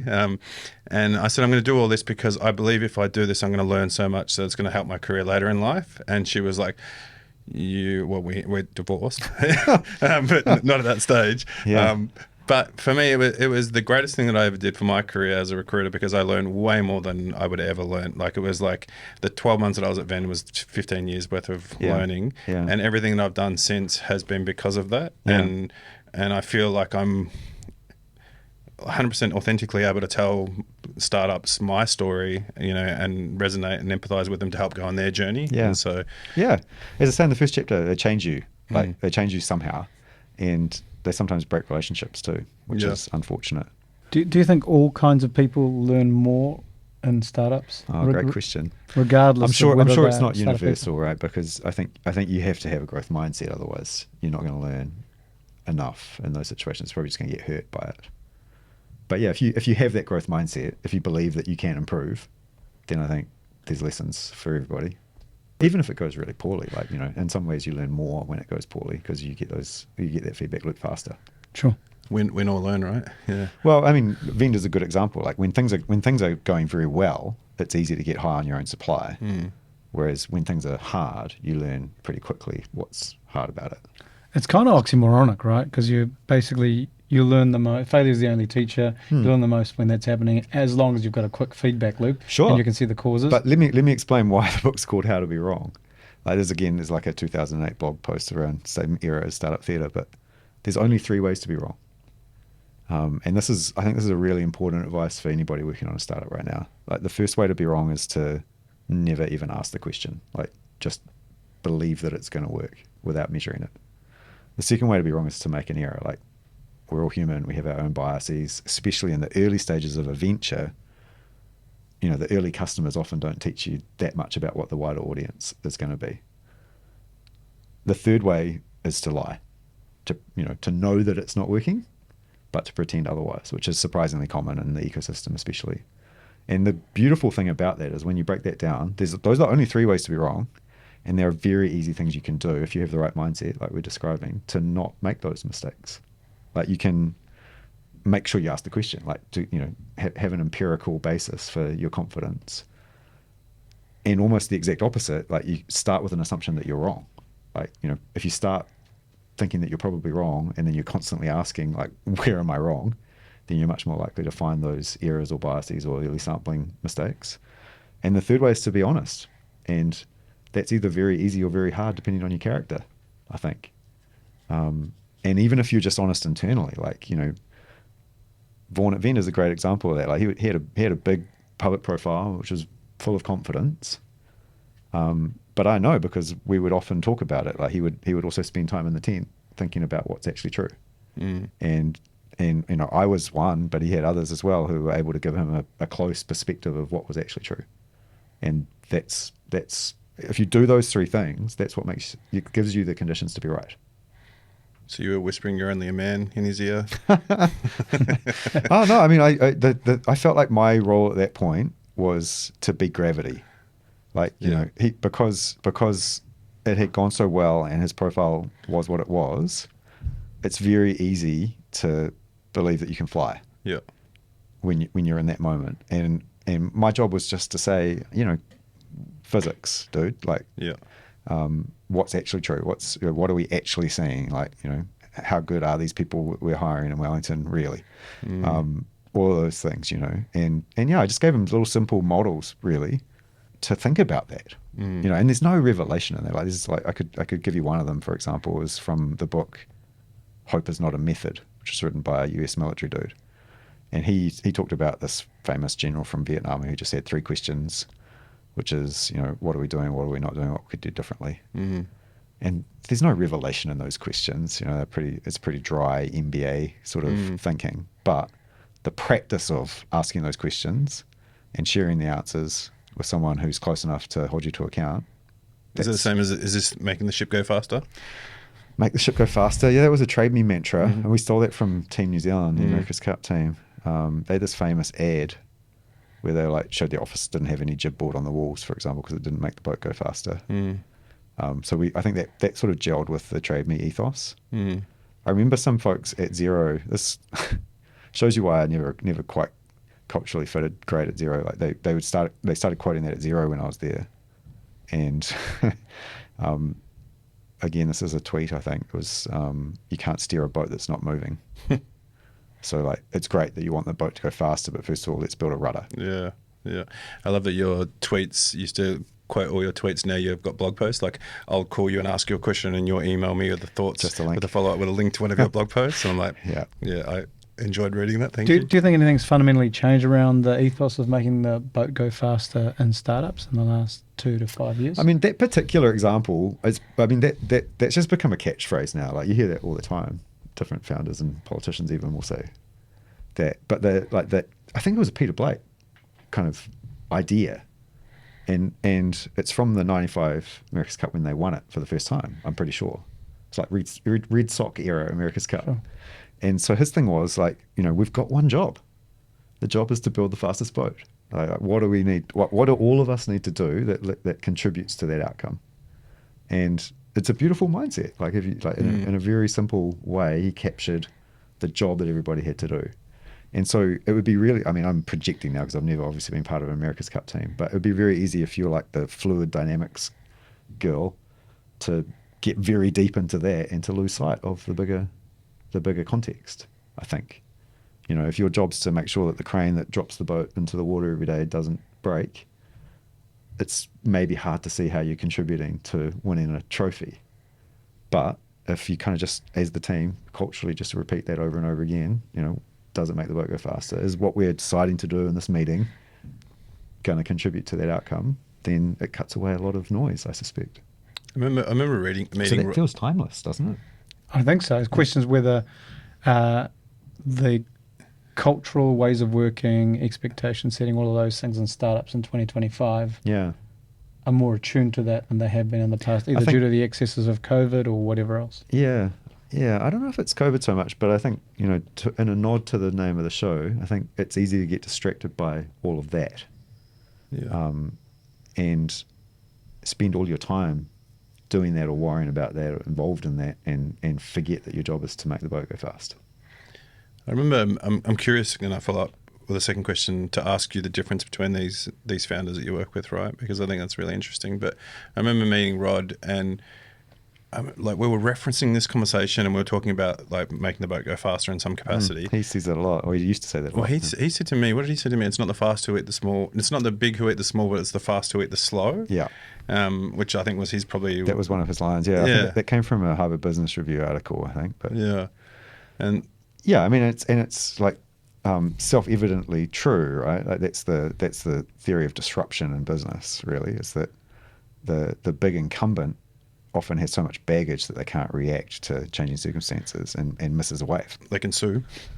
They can sue, sure, but that's a defensive strategy. It's not an aggressive strategy. Yeah, it's a crap thing to do to Kiwi companies, especially. Yeah. So it'd be interesting now to apply that thinking, 18 years later, from when Rod was saying that in 2007. Well, Xero's the big unmovable, ship now, and so. Yeah, and I think that creates opportunities for people who are more nimble and faster. Great for recruiters too. Sure.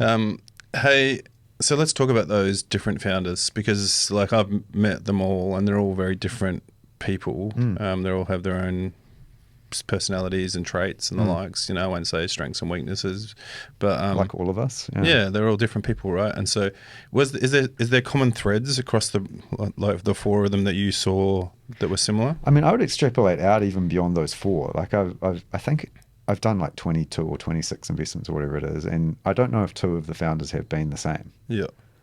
Some of those companies have multiple founders, like Trade Me, Xero, and Vend all had one. Timely had three. Yeah. You've probably only ever heard of two, probably only ever one, really. Yeah, I work with all three of them, so you've heard of them, but I'm talking about your audience. Yeah. So yeah, like if I extrapolate that out across all of those companies, like there's a lot of different personality types. There's a lot of different people, backgrounds, contexts. Yeah. So no, I don't think there's a type of person that I invest in, if that's what you mean. Yeah. I don't think that there's a type of person who's successful. And I think the reason for that comes back to what we were talking about before, which is none of those founders made their company successful. They scored the try, maybe, or they're the single name that is attached to that success. Yeah. But maybe the thing that they all had in common is they all built teams. How important is that building the team? Like, how important is the first couple of hires, and like, what should they be looking for? I don't know if there's anything more important. Like, I think there's a lot of people who imagine the most important thing about a startup is the idea. How good is the idea? or the product, like what's being built. Is it actually novel? Is it inventive? All those things. And How many of those for the original idea was what they sold with? oh, that's a good question. So definitely not for Trade Me. Trade Me was the first billboards for Trade Me were only Turkey's paper classifieds. It was an ad-funded free marketplace. We'll come back to Xero. Vend, definitely not. Vaughan's original pitch for Vend It was like a chicken wild. app or something, wasn't it? Yeah, it was almost like Foursquare. it was almost like Foursquare. So the idea was it was an app that you'd run on your phone that would beep when you walked past a store that had a deal that they were promoting to you particularly to entice you inside. And he realized in order to build that, he would need to have software in the POS so that retailers could manage that. And then he started to try and integrate with POS and discovered that they were all built in 1980 and hadn't changed since then. So found a much bigger opportunity. Timely, they definitely started with the idea, but that was because Timely was their second venture. Yeah. And it was an unscratched itch from their first venture. So like while they were building D.O.G.E, which is the company that they did first and had been acquired by Trade Me, they were approached all the time by businesses like hairdressers and salons and spas saying, can we use your software even though it's not designed for us? And they would be like, not really. But that sort of made them aware of a market opportunity. But they found their vertical, chased. which I think really honed them, right? I was just going to say, so like when Timely started, it was much more horizontal. Like some of the early Timely customers were in all sorts of random businesses. There was a piano teacher, for example. There was a brothel in Sydney, was one of the early customers. Yeah, but they what they discovered was that there was actually a vertical where it was a really great fit. And over time, Timely just narrowed in on that vertical and became great in that vertical. Yeah.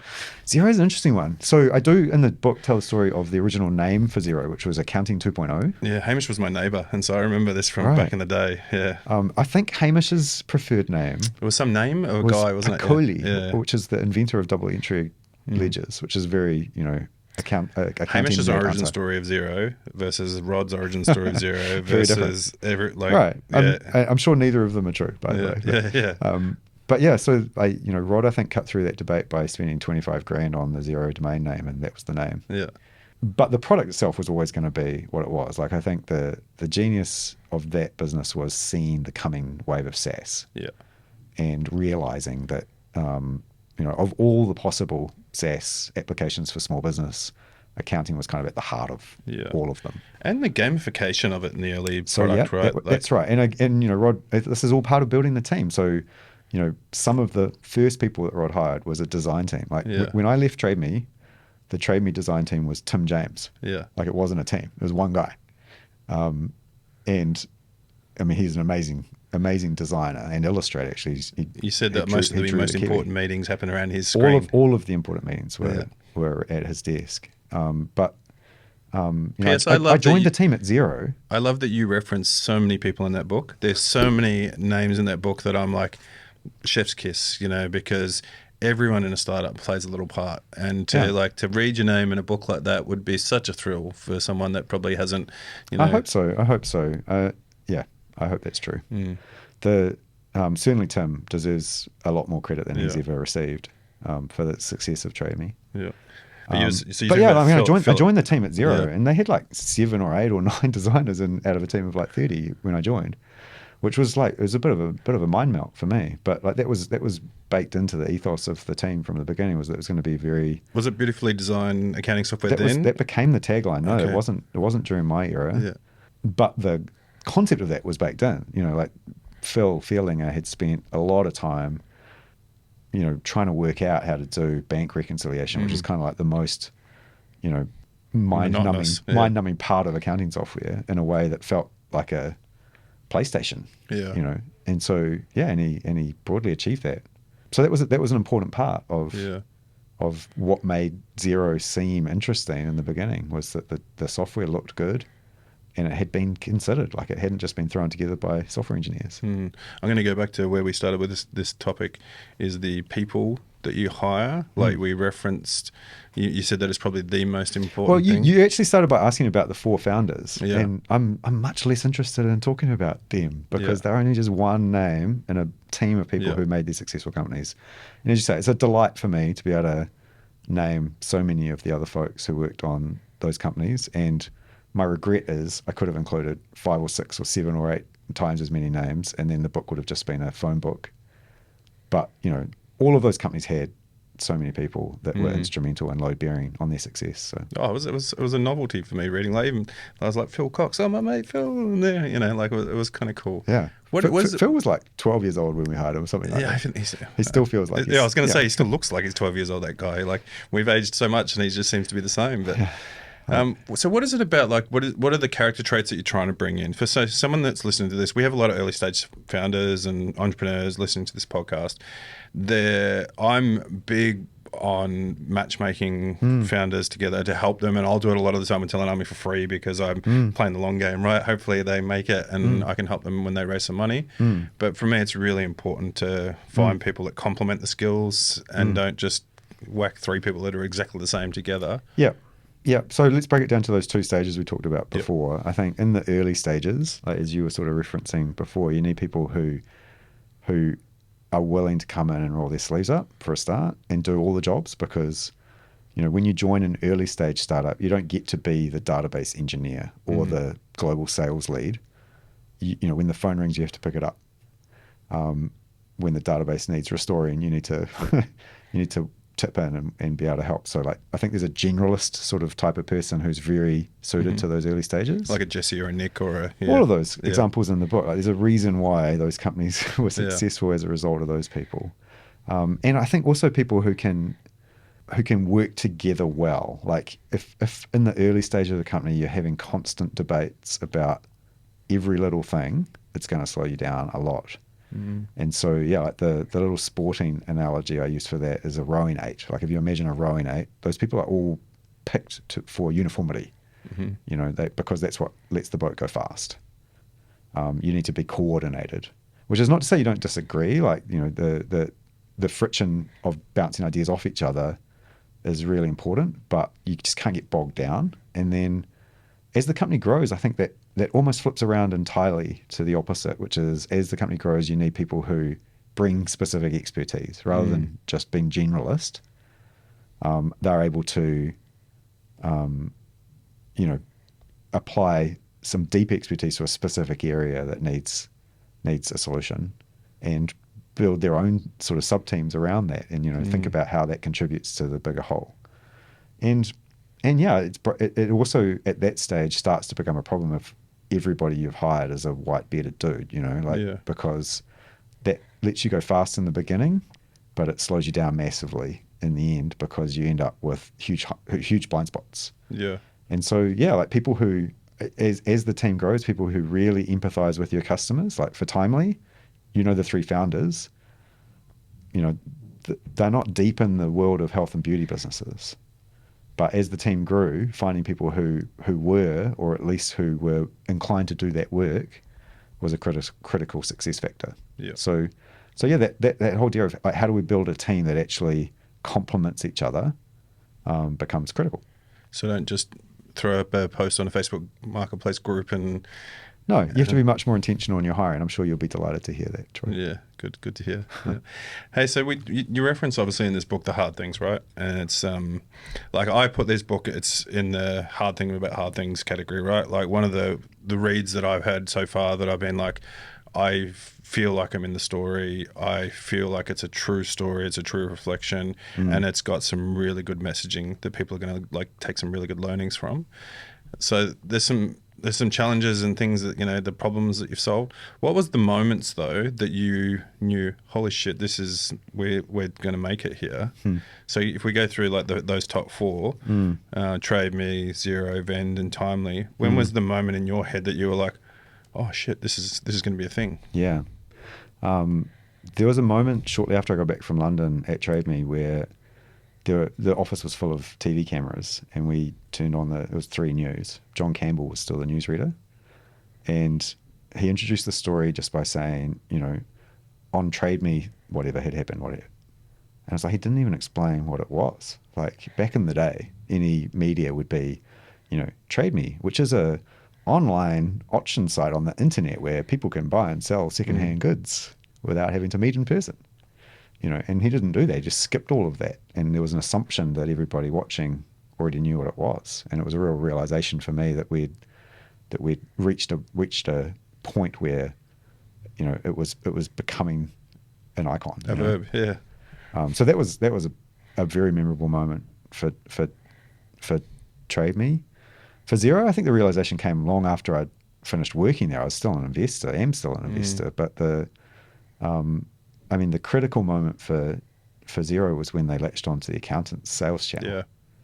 And I reference, you know, Leanne Graham, who was the sales lead at the time, who led that. I remember when the logos were going up on the accounting buildings. Yeah. Thinking, holy crap! Like, how good is this? Yeah. Yeah, that's a nice sort of physical representation of that starting to become real, right? But yeah, I mean, that's a humbling thing to admit, to be clear, because, you know, in the early days, I was one of those people agitating internally for us to skip the accountant's channel and go straight to the customer. Like, I was all about the customer and the end user, and naively, because of our trading experience, thought we could leapfrog that. So I was wrong about that, thankfully. Very profitably wrong. So for people that don't know the story, you obviously made a successful amount of money off Trade Me sale. Yeah. Then you invested into Xero and went to work for them. And yeah, so that's right. So yeah, I mean, that. the opportunity to work at Xero came tightly bundled with the opportunity to invest Can we have your in money, Xero. please? Because Rod needed to raise about $1 million in early 2007 to fund the IPO, effectively. Yep. And I was one of those investors who tipped in that amount. So I invested before the IPO and then also again in the IPO, and a couple of times subsequently. But he was interested in having me work there. He was also interested in having me fund that. Yeah. Partially fund that piece of. And what was your job? Officially, it was head of product strategy. I still don't really know what that means. So that was what got written on the business card and in the press release, because we were in an IPO process, we needed to announce that I'd been hired. Is that because that was your title at Trade Me? You just No. I'd never really had a proper title at Trade Me, but I mean, retrospectively, I've described it as head of product, but we never used that language at the time. Like I led the engineering team, which we didn't call the engineering team, we called the development team, and I was part of the group, I guess, that contributed to product. But it was the org chart was loose, and there were a lot of dotted lines. And then so Xero has a very successful IPO. Lots of people. Did it? Yeah. I mean, so let me walk you through the IPO story. Yeah. 2007 May, we were trying to raise 15. Well, I'm talking about the ASX. We were trying to raise 15. You're Australian, so you think the IPO happened in 2012. Yeah. This is 2007. We floated on the New Zealand exchange, NZX. Yeah. We raised $15 million, dollar per share. Total company was valued at $55 million in that IPO. Mm-hmm. So, you know, there are a lot of startups now that are valued multiple times that amount. Halter just raised $85 million privately last year, to put that in context. Have you invested in Halter? Indirectly through some of the venture funds, but no, not directly. The end of the first day, I think the share price was $1.10. I think it got up to $1.15, and then it pretty quickly went below $1 for all the rest of the time that I worked there. It's like 67 cents or something, wasn't it? It got down to 67 cents, yeah. I think that was the low point before you know, slowly eking its way back up. But yeah, like two years more after the IPO is when Craig Winkler from MIB invested, which is one of the turning points that I describe in that near-death moment kind of chapter. And he invested at 90 cents per share. So like 2 years later, 10% less than the IPO price. What a good investment for him, though. Hey, like remarkable. Yeah. So for people that don't know his story, he'd recently left the CEO role or been ousted. So there was some dumb controversy where he didn't get his shareholders didn't approve his options, and so he kind of table flipped and invested in a competitor instead. Yeah. And it went remarkably well. Craig is an amazing guy, amazing investor. And he invested through his charity, his charitable trust, basically. So all of that money that he's made from Xero is going to good causes, which is that's remarkable. Awesome.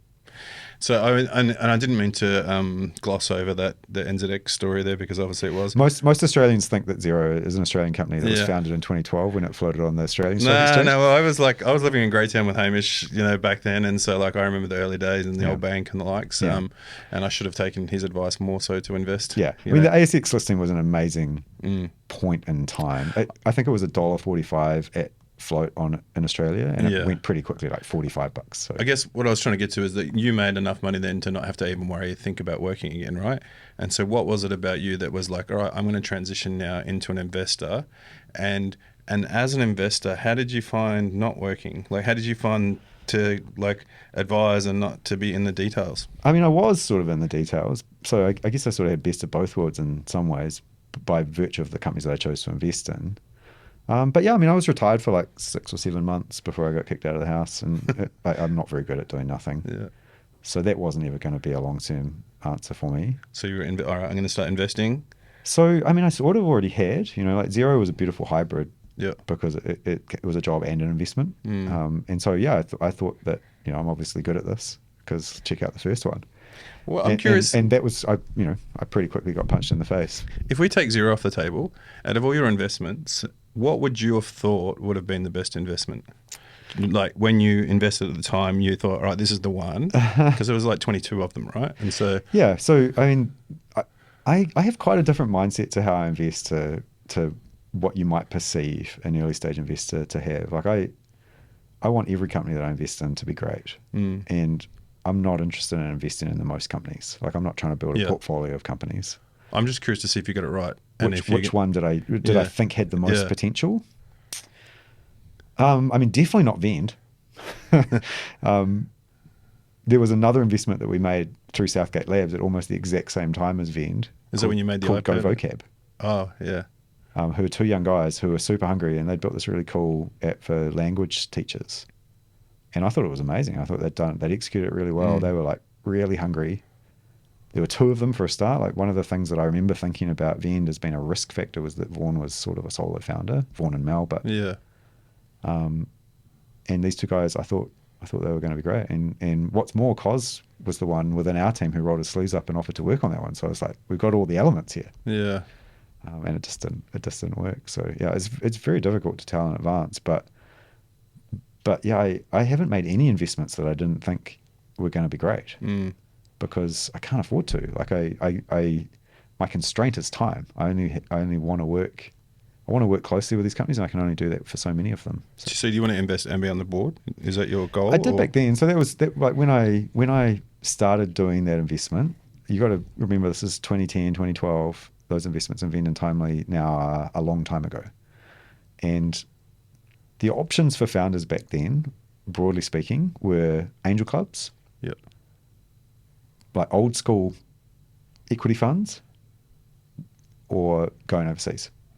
And so like I was a slightly rogue choice in that I had come out of Trade Me and Xero. I had a capital of my own to invest. I wasn't investing in a fund, and I wanted to work with them. So it was kind of, that was a unique set of circumstances. Were you charging 50% of the company? No. So, but I mean, I didn't invest millions of dollars. I invested hundreds of thousands of dollars in each of those companies, and I rolled my sleeves up and got involved. Like, you talk about being a director. It's like that's a nonsense label for what I did for the first couple of years in each of those companies. Like, there was no formal board. We didn't have a risk register and a health and safety policy. We were. You're the same stage with your. I imagine, like, I'm hearing Rowan talk about your career at the moment. Yeah, it's pretty similar to my approach. Yeah, I mean, I'm probably 5 years behind Rowan in terms of my timings, but yeah, I mean, definitely hands-on. Obviously, the problems I can help with are typically on the sales and marketing side, getting to market more so than getting product right and proposition What advice right. would you give to Serge? I feel like you're lucky in that sense. Like one of the things I learned pretty quickly doing that was, I mean, I came from a product background. That was, originally a software engineer and then product and then product strategy.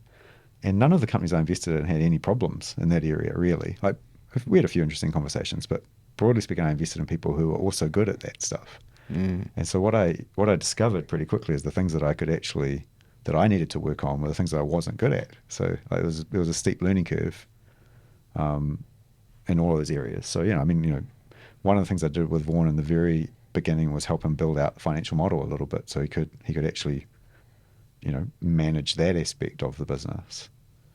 Do you believe people should play to their strengths or grow to their weaknesses, or like? I think, again, it depends on the age and stage. I think, once you get to the high growth stage, I think you really want people who are playing to their strengths. Yeah. I think in the early stages, you probably take what you can get. Like if you can convince someone to work on your venture with you, all credit to you. Yeah. What about with your own hard. time? What about with your own time? Do you try and spend as much time focusing on the things you're great at versus things you're mediocre at versus the things you should develop in? Yeah, I mean, I think again, it's the growth mindset thing we were talking about before. I think I sort of innately believe you can improve if you put your mind to it. And so just choose good things to try and be better at. I mean, one of those for me has been writing. Like when I was at school, I was terrible at writing. I hated essays. I was a confident public speaker, and I had this great English teacher who said basically just try and imagine what you might say and try and keep up with that. And that's still kind of how I write now. But like, it's a muscle. It's a muscle that you can build if you do it consciously and repeatedly. And so, yeah, I mean, I always like the challenge of new things like that, whether it's physical challenge or intellectual challenge or business But challenge. if you had two founders who you thought were great working on great problems, one said, I really need help on product stuff. So one of the things, my man for me, versus someone goes, I really need to sort out the marketing. Yeah, I mean, I would want side. to really understand the person who thought that they had a product problem. I'd want to really understand what they were great at. Like, are they really great salesperson and they just don't know how to build their thing? In that case, they probably haven't found their co-founder. I don't think an investor is necessarily a solution to that problem. And yeah, there's a repeated pattern, right? Like if you're a product person, the pitch always starts with what you've built. If you're a salesperson, the pitch always starts with the numbers and the market and the TAM. And if you're a finance person, it always starts with, like the business model. And it's always good to understand the other parts of that triangle and work out if they're actually just weaknesses that can be improved on or whether they just don't exist at all. And one of those is investable, one of them's not investable at all. I describe in the book the strongest pitch. I sort of wish I had it now because now every pitch I get is going to have this format, whether it's authentic or not. But the strongest pitches I've gotten over the years always start with the words I realized or we've discovered or we found. And that requires you to have some expertise or knowledge or understanding of the market that you're in and the product that you've built. And to have done some experimenting on that, like, probably have been punched in the face a few times by thinking that something was true and then discovering that it's not when you actually throw it out there. And so, yeah, like if all you have is a concept and you don't have even the skills sort of to underpin that, it's easy to not invest in that. AI, Rowan. I want to talk about AI. Everyone wants to talk about AI. Yeah. Is like harshly, if you were to say it's the future or it's a scam, where would your hat land? I mean, I'm old enough now that I've seen a few of these technology waves come and go.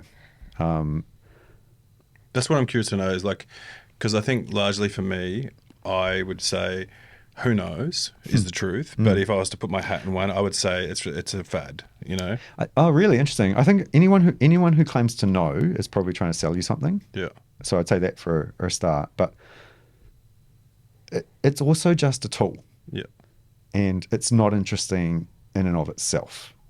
And I say that as I'm a computer scientist by training, right? So I'm fascinated by the technology, to be clear. Yeah. But what we're talking about now is the application of it. And like think back to the beginning of the internet, like that technology was fascinating, but that was not the interesting part of the businesses that were built on that wave. Yeah. Like the iPhone was released in 2007, just before the Xero IPO. Like we were pitching that company without any knowledge that smartphones were a thing. Rod used to use a BlackBerry. So, like that wave changed the world.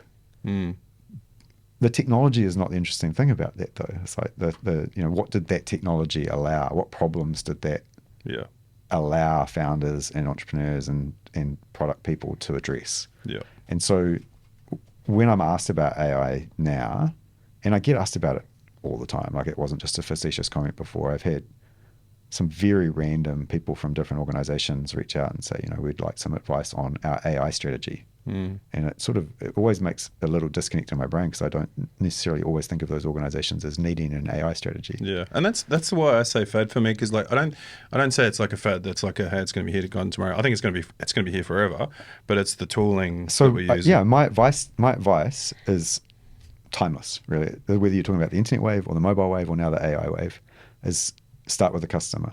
Like what problem do they have, and what tools do you need to use to solve that problem? Yeah.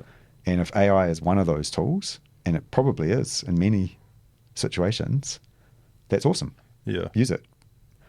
God forbid, if the blockchain is one of those tools, go for it. Yeah. There's not that many of those, as it turns out. But But you know, if you start with the technology and say, AI is fascinating, let's go forward, you're probably never going to find a customer problem that is interesting and valuable. Yeah, it's the age old, you've got a solution looking for a problem, right? Yeah, that's right. And so, yeah, like, I mean, that feels like timeless advice, independent of which technology wave you're talking about. The other thing I would say about AI is I don't know if it's ever going to be realized, because every like, it's realized in little ways every day, but we don't call it AI. Like the classic example of that is autocorrect, which has been like comically bad for years. Like, it used to be literally Saturday Night Live jokes about how bad autocorrect was. And then, like, in the last 12, 18 months, it's gotten like reliably good. Why? It's because underneath they're using AI technologies more in the implementation of that feature, right? And we don't call it AI autocorrect. We just still call it autocorrect. And I think that's going to be the future, is like the things that AI will get baked into things, and we'll focus on those things and the problems that they solve rather than the underlying technology. And that's exactly as it should be. Yeah, cool. Yeah, I like that. I largely feel the same way, but less articulated. Yeah, I used AI a bit in preparing the marketing and sort of sales approach of this book. Like, not so much in the writing, because it sort of predated it. But one of the things I was fascinated by, like, I was able to upload the whole manuscript and effectively ask questions of myself through that, and it is fascinating to experiment with. And one of the things I got it to do was give me a range of reviews. So I gave it a whole bunch of different personas and said, how would this sort of person review this book? Like, give me the one sentence, the one paragraph version of their reviews.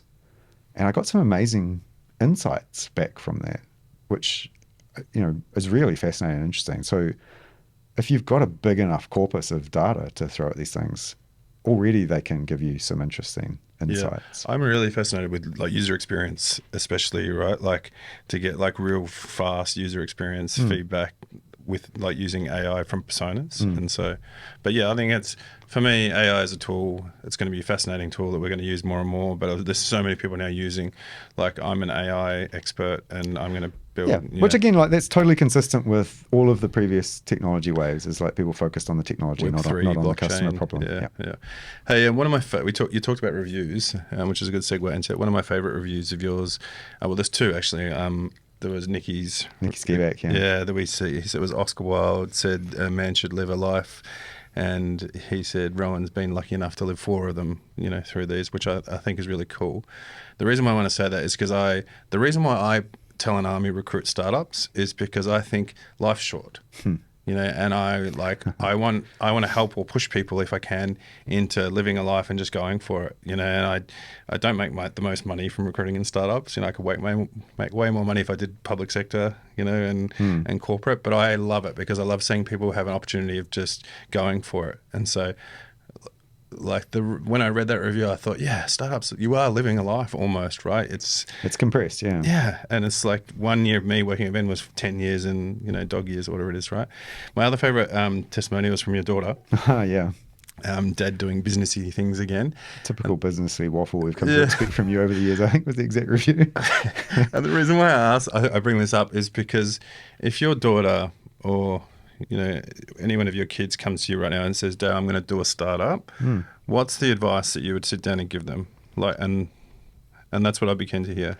Yeah, I mean, I would say read the book, because let's make sure you realize what you're getting into, but go for it. Like, that's my general advice to anybody, whether they're related to me or not, is like, if you're excited by the idea of that, if you've gotten yourself to the level where you're now telling somebody, I'm going to do it, like, what a dick move it would be to say, are you sure? Like, let's stop and think about this. Like, you should be encouraging of people who want to do that, but let's not sugarcoat it. Let's, like, read the book. Let's understand that what you're getting into is likely to be really hard.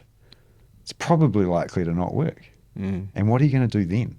Like, how much money do you need to get started? Yeah, you need enough to sustain yourself. You need enough as you get into the early stages to attract the early team. I mean, Sam raised $100,000 for Trade Me. That's what got us started. That was a lifetime ago, though. That was 20 years ago. Yeah. But inflation adjust that, it's not tens of millions. So it depends a lot on you, how old you are. Like Yeah. if you're doing this as a 45-year-old, that's quite different from if you're doing it as a 20-year-old. Do you look differently as someone 45-year-old versus a 20-year-old founder? Probably for exactly that reason. Yeah, like and there are pros and cons, right? By the Yeah. time you're 45, you've got some scar tissue, which is massively valuable as well. Yeah. So, if you think about the advice you have to give a 20-year-old founder, a lot of it is going to be, don't be so naive. Whereas the advice you have to give to a 45-year-old founder is probably take a few more risks. Yeah.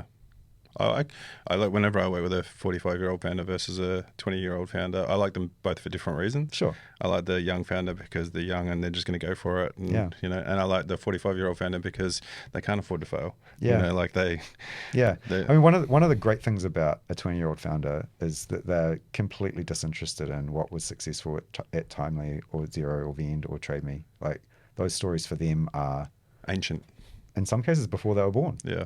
Which makes me feel very old, but also is great because they're thinking about it from first principles today and solving the problems they need to solve today. Like I got totally weighed down after Trade Me with people wanting to meet for coffees and just like extract the exact playbook. Yeah. And I'd be like, that's not what's going to get you there. Like that was a function of that. We were talking about win luck before.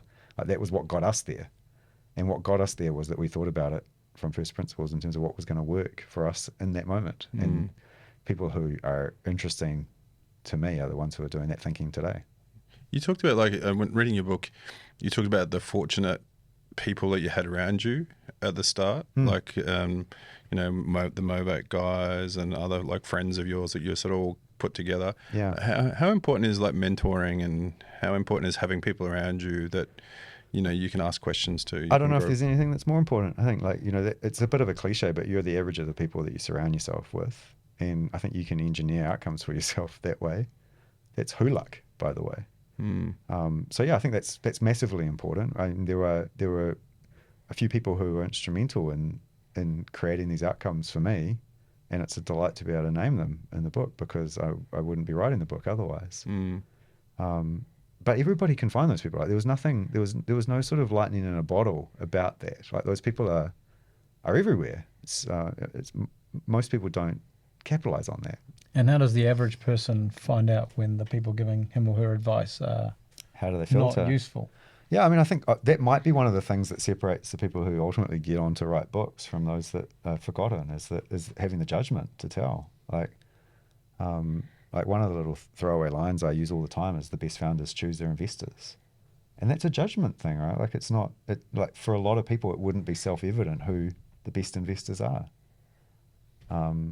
to pick, So if you've got the judgment to tell that, it's what's going to set you apart.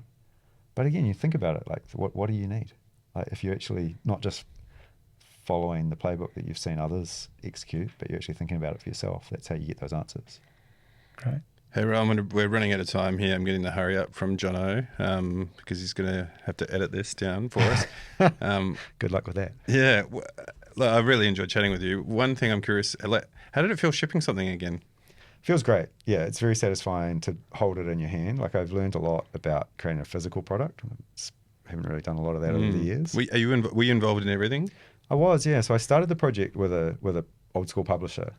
It's really the only reason I got started is because somebody else was going to do all the hard bits. And then they disestablished the people I was working with. They made them redundant and I was sort of left hanging a bit. So at that point I decided to try and do the rest of it on my own back, which has been hard mode, but like all the stories in the book itself, it's kind of like, it's even more satisfying getting to this stage of that as a result. So I'm really proud of the result. Like I think it looks great. The words have been honed to within an inch of their lives, and hopefully people find it useful and interesting and entertaining and inspiring and all those things. Yeah, look, I'm really enjoying it so far. I'm looking forward to finishing the book now. What message do you think you would, like, if you give one message that you hope people take from this book? Yeah, so like the third part of the book is, we haven't talked about this so much today, but the third part of this book is all about Paul Callahan's legacy, effectively. Yeah. And this idea of how we grow an ecosystem of startups. And like one of the things I really hope that people take away from reading it and thinking about the ideas that I'm sharing in that is the way that you individually contribute to an ecosystem. Like the biggest thing any of us can do is to focus on making one company great. And if enough people do that, like if even half of the people who are listening to this podcast do that, we would have a much larger, much more thriving ecosystem. Yeah. And that's how we all contribute. It's easy to get distracted by all the things we think we can do from the top down, influencing government and setting up different programs and structures and funds and what have you. But ultimately what it takes is someone to take the risk to start a small group of people to be prepared to surround that person and do the jobs in the beginning, and then a much wider group as the company grows. So do you think it's easier now? And I would add to that, hopefully people take away from these 4 stories is no longer a question about whether we can do that. Yeah. Like there are now all of these 4 and many others that I haven't personally been involved in, where very successful businesses have been started and grown and created in New Zealand by New Zealanders. That's no longer a question. The only question is, why aren't we doing more of it? Why aren't there more of those? And I really hope people will read that third section especially and think about that and think about what they can personally do to contribute to that. I think about this a lot, and because I live in Wellington, and I feel like, why aren't we seeing the better startups in Wellington anymore? Like there's like a couple that, that I can point to right now that I think are doing really well in Wellington. We seem to be in that rebuilding stage again in startups, which is cool, and there's a lot coming out of the woodwork. But Auckland seems to have had a better return on investment over the last few years. And I wonder, is that because in Wellington we've been so reliant on the public sector here? Is that because startups here have been sort of thinking about grants too early and thinking about getting the government support and the community support and There's definitely a thick layer of startup theatre in Wellington, much more than there probably ever was, and that I think does weigh on it. I think ultimately Paul Callaghan had the answer to this in 2011. He said, he was talking about New Zealand, but I think it applies equally to regions if you want to be small about it, which is, he said, be the place where talent wants to live. Like I have a slightly different articulation of that, which is be the place where talented people want to live and work. And so, yeah, if you're the sort of person who worries about Wellington and the ecosystem specifically in Wellington, you should be asking yourself, why aren't talented people choosing to live and work here? What are the constraints to that? And maybe you'll find some things that you can address around that. It's probably not more founder meetups. Yeah. It's probably not more government funding.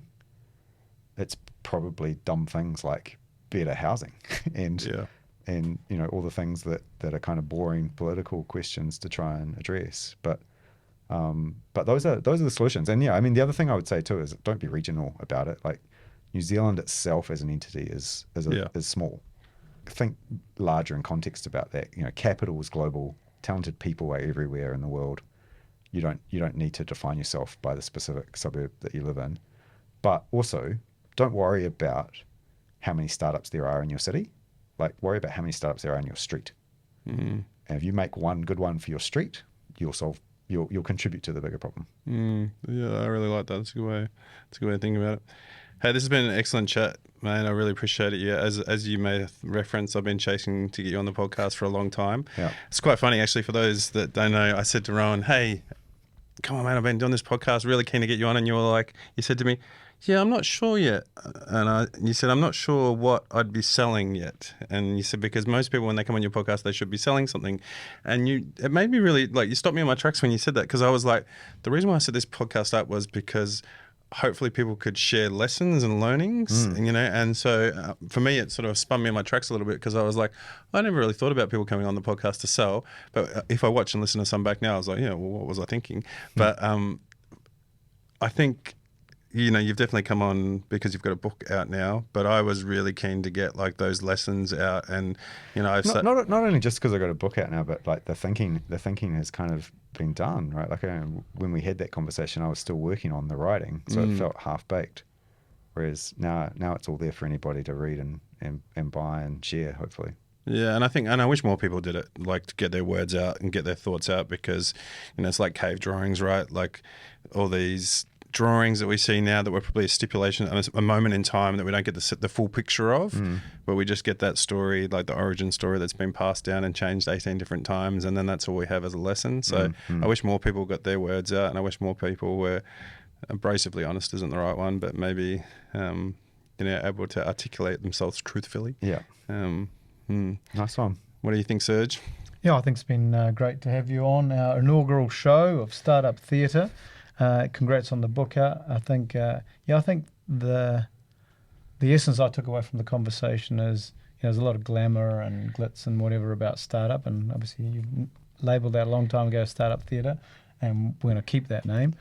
But actually, if people knew the grind and the satisfaction of a hard job well done, we might attract a whole lot more people to startups or to do their own startup. And I actually think that's a really encouraging message. That's not direct, but indirect from your book and the things you've shared with us today. And I actually think, obviously, I'm heavily involved in startups, and I think it's true as well. Yeah, awesome. Thanks. I look forward to your review once you get your hands on it. So if people want to get your book, Rowan, they can go to howtobewrong.com. Howtobewrongbook.com. Howtobewrongbook.com. That's definitely one way to get it. It's in bookstores, a few selected bookstores around the country now as well too. So if you want to pick up physical copy, that's an option. But howtobewrongbook.com. Excellent, mate. Hey, thanks for coming on. Thanks for having me. Well, 2 years in the making to get Rowan Simpson on the podcast, so I'm pretty happy with that, Serge. It's I've been pestering him for a while, and so I was really pleased to get him on. We went a little bit longer than what we're going to do for most of our guests, just because super interesting conversation. But that's it. That's in the can. That's our first episode. So thank you so much for joining us for the first episode of the new format. What should folks do, Serge? Well, look, if you got feedback for us, please share it with us. We're taking a leaf out of Rowan's book. Not literally, but he does talk about experimentation, being willing to learn, taking feedback cycles, all of that. So if you've got feedback, ideas on things we can do to make this podcast more interesting, more engaging, more valuable to you as an audience, whether you work in a startup, you support startups, you're a founder, we want to hear. So just comment below, send us a message. We're pretty easy people to find. Yeah, awesome. And share it with all your friends, anyone that you think needs to see what's happening in the world of startups and potentially profile themselves in a startup one day. And so subscribe on all podcast platforms that you watch, follow us on YouTube, share it around with everyone, and thank you so much for joining us on the world's biggest podcast. The world's biggest podcast, Startup Theatre.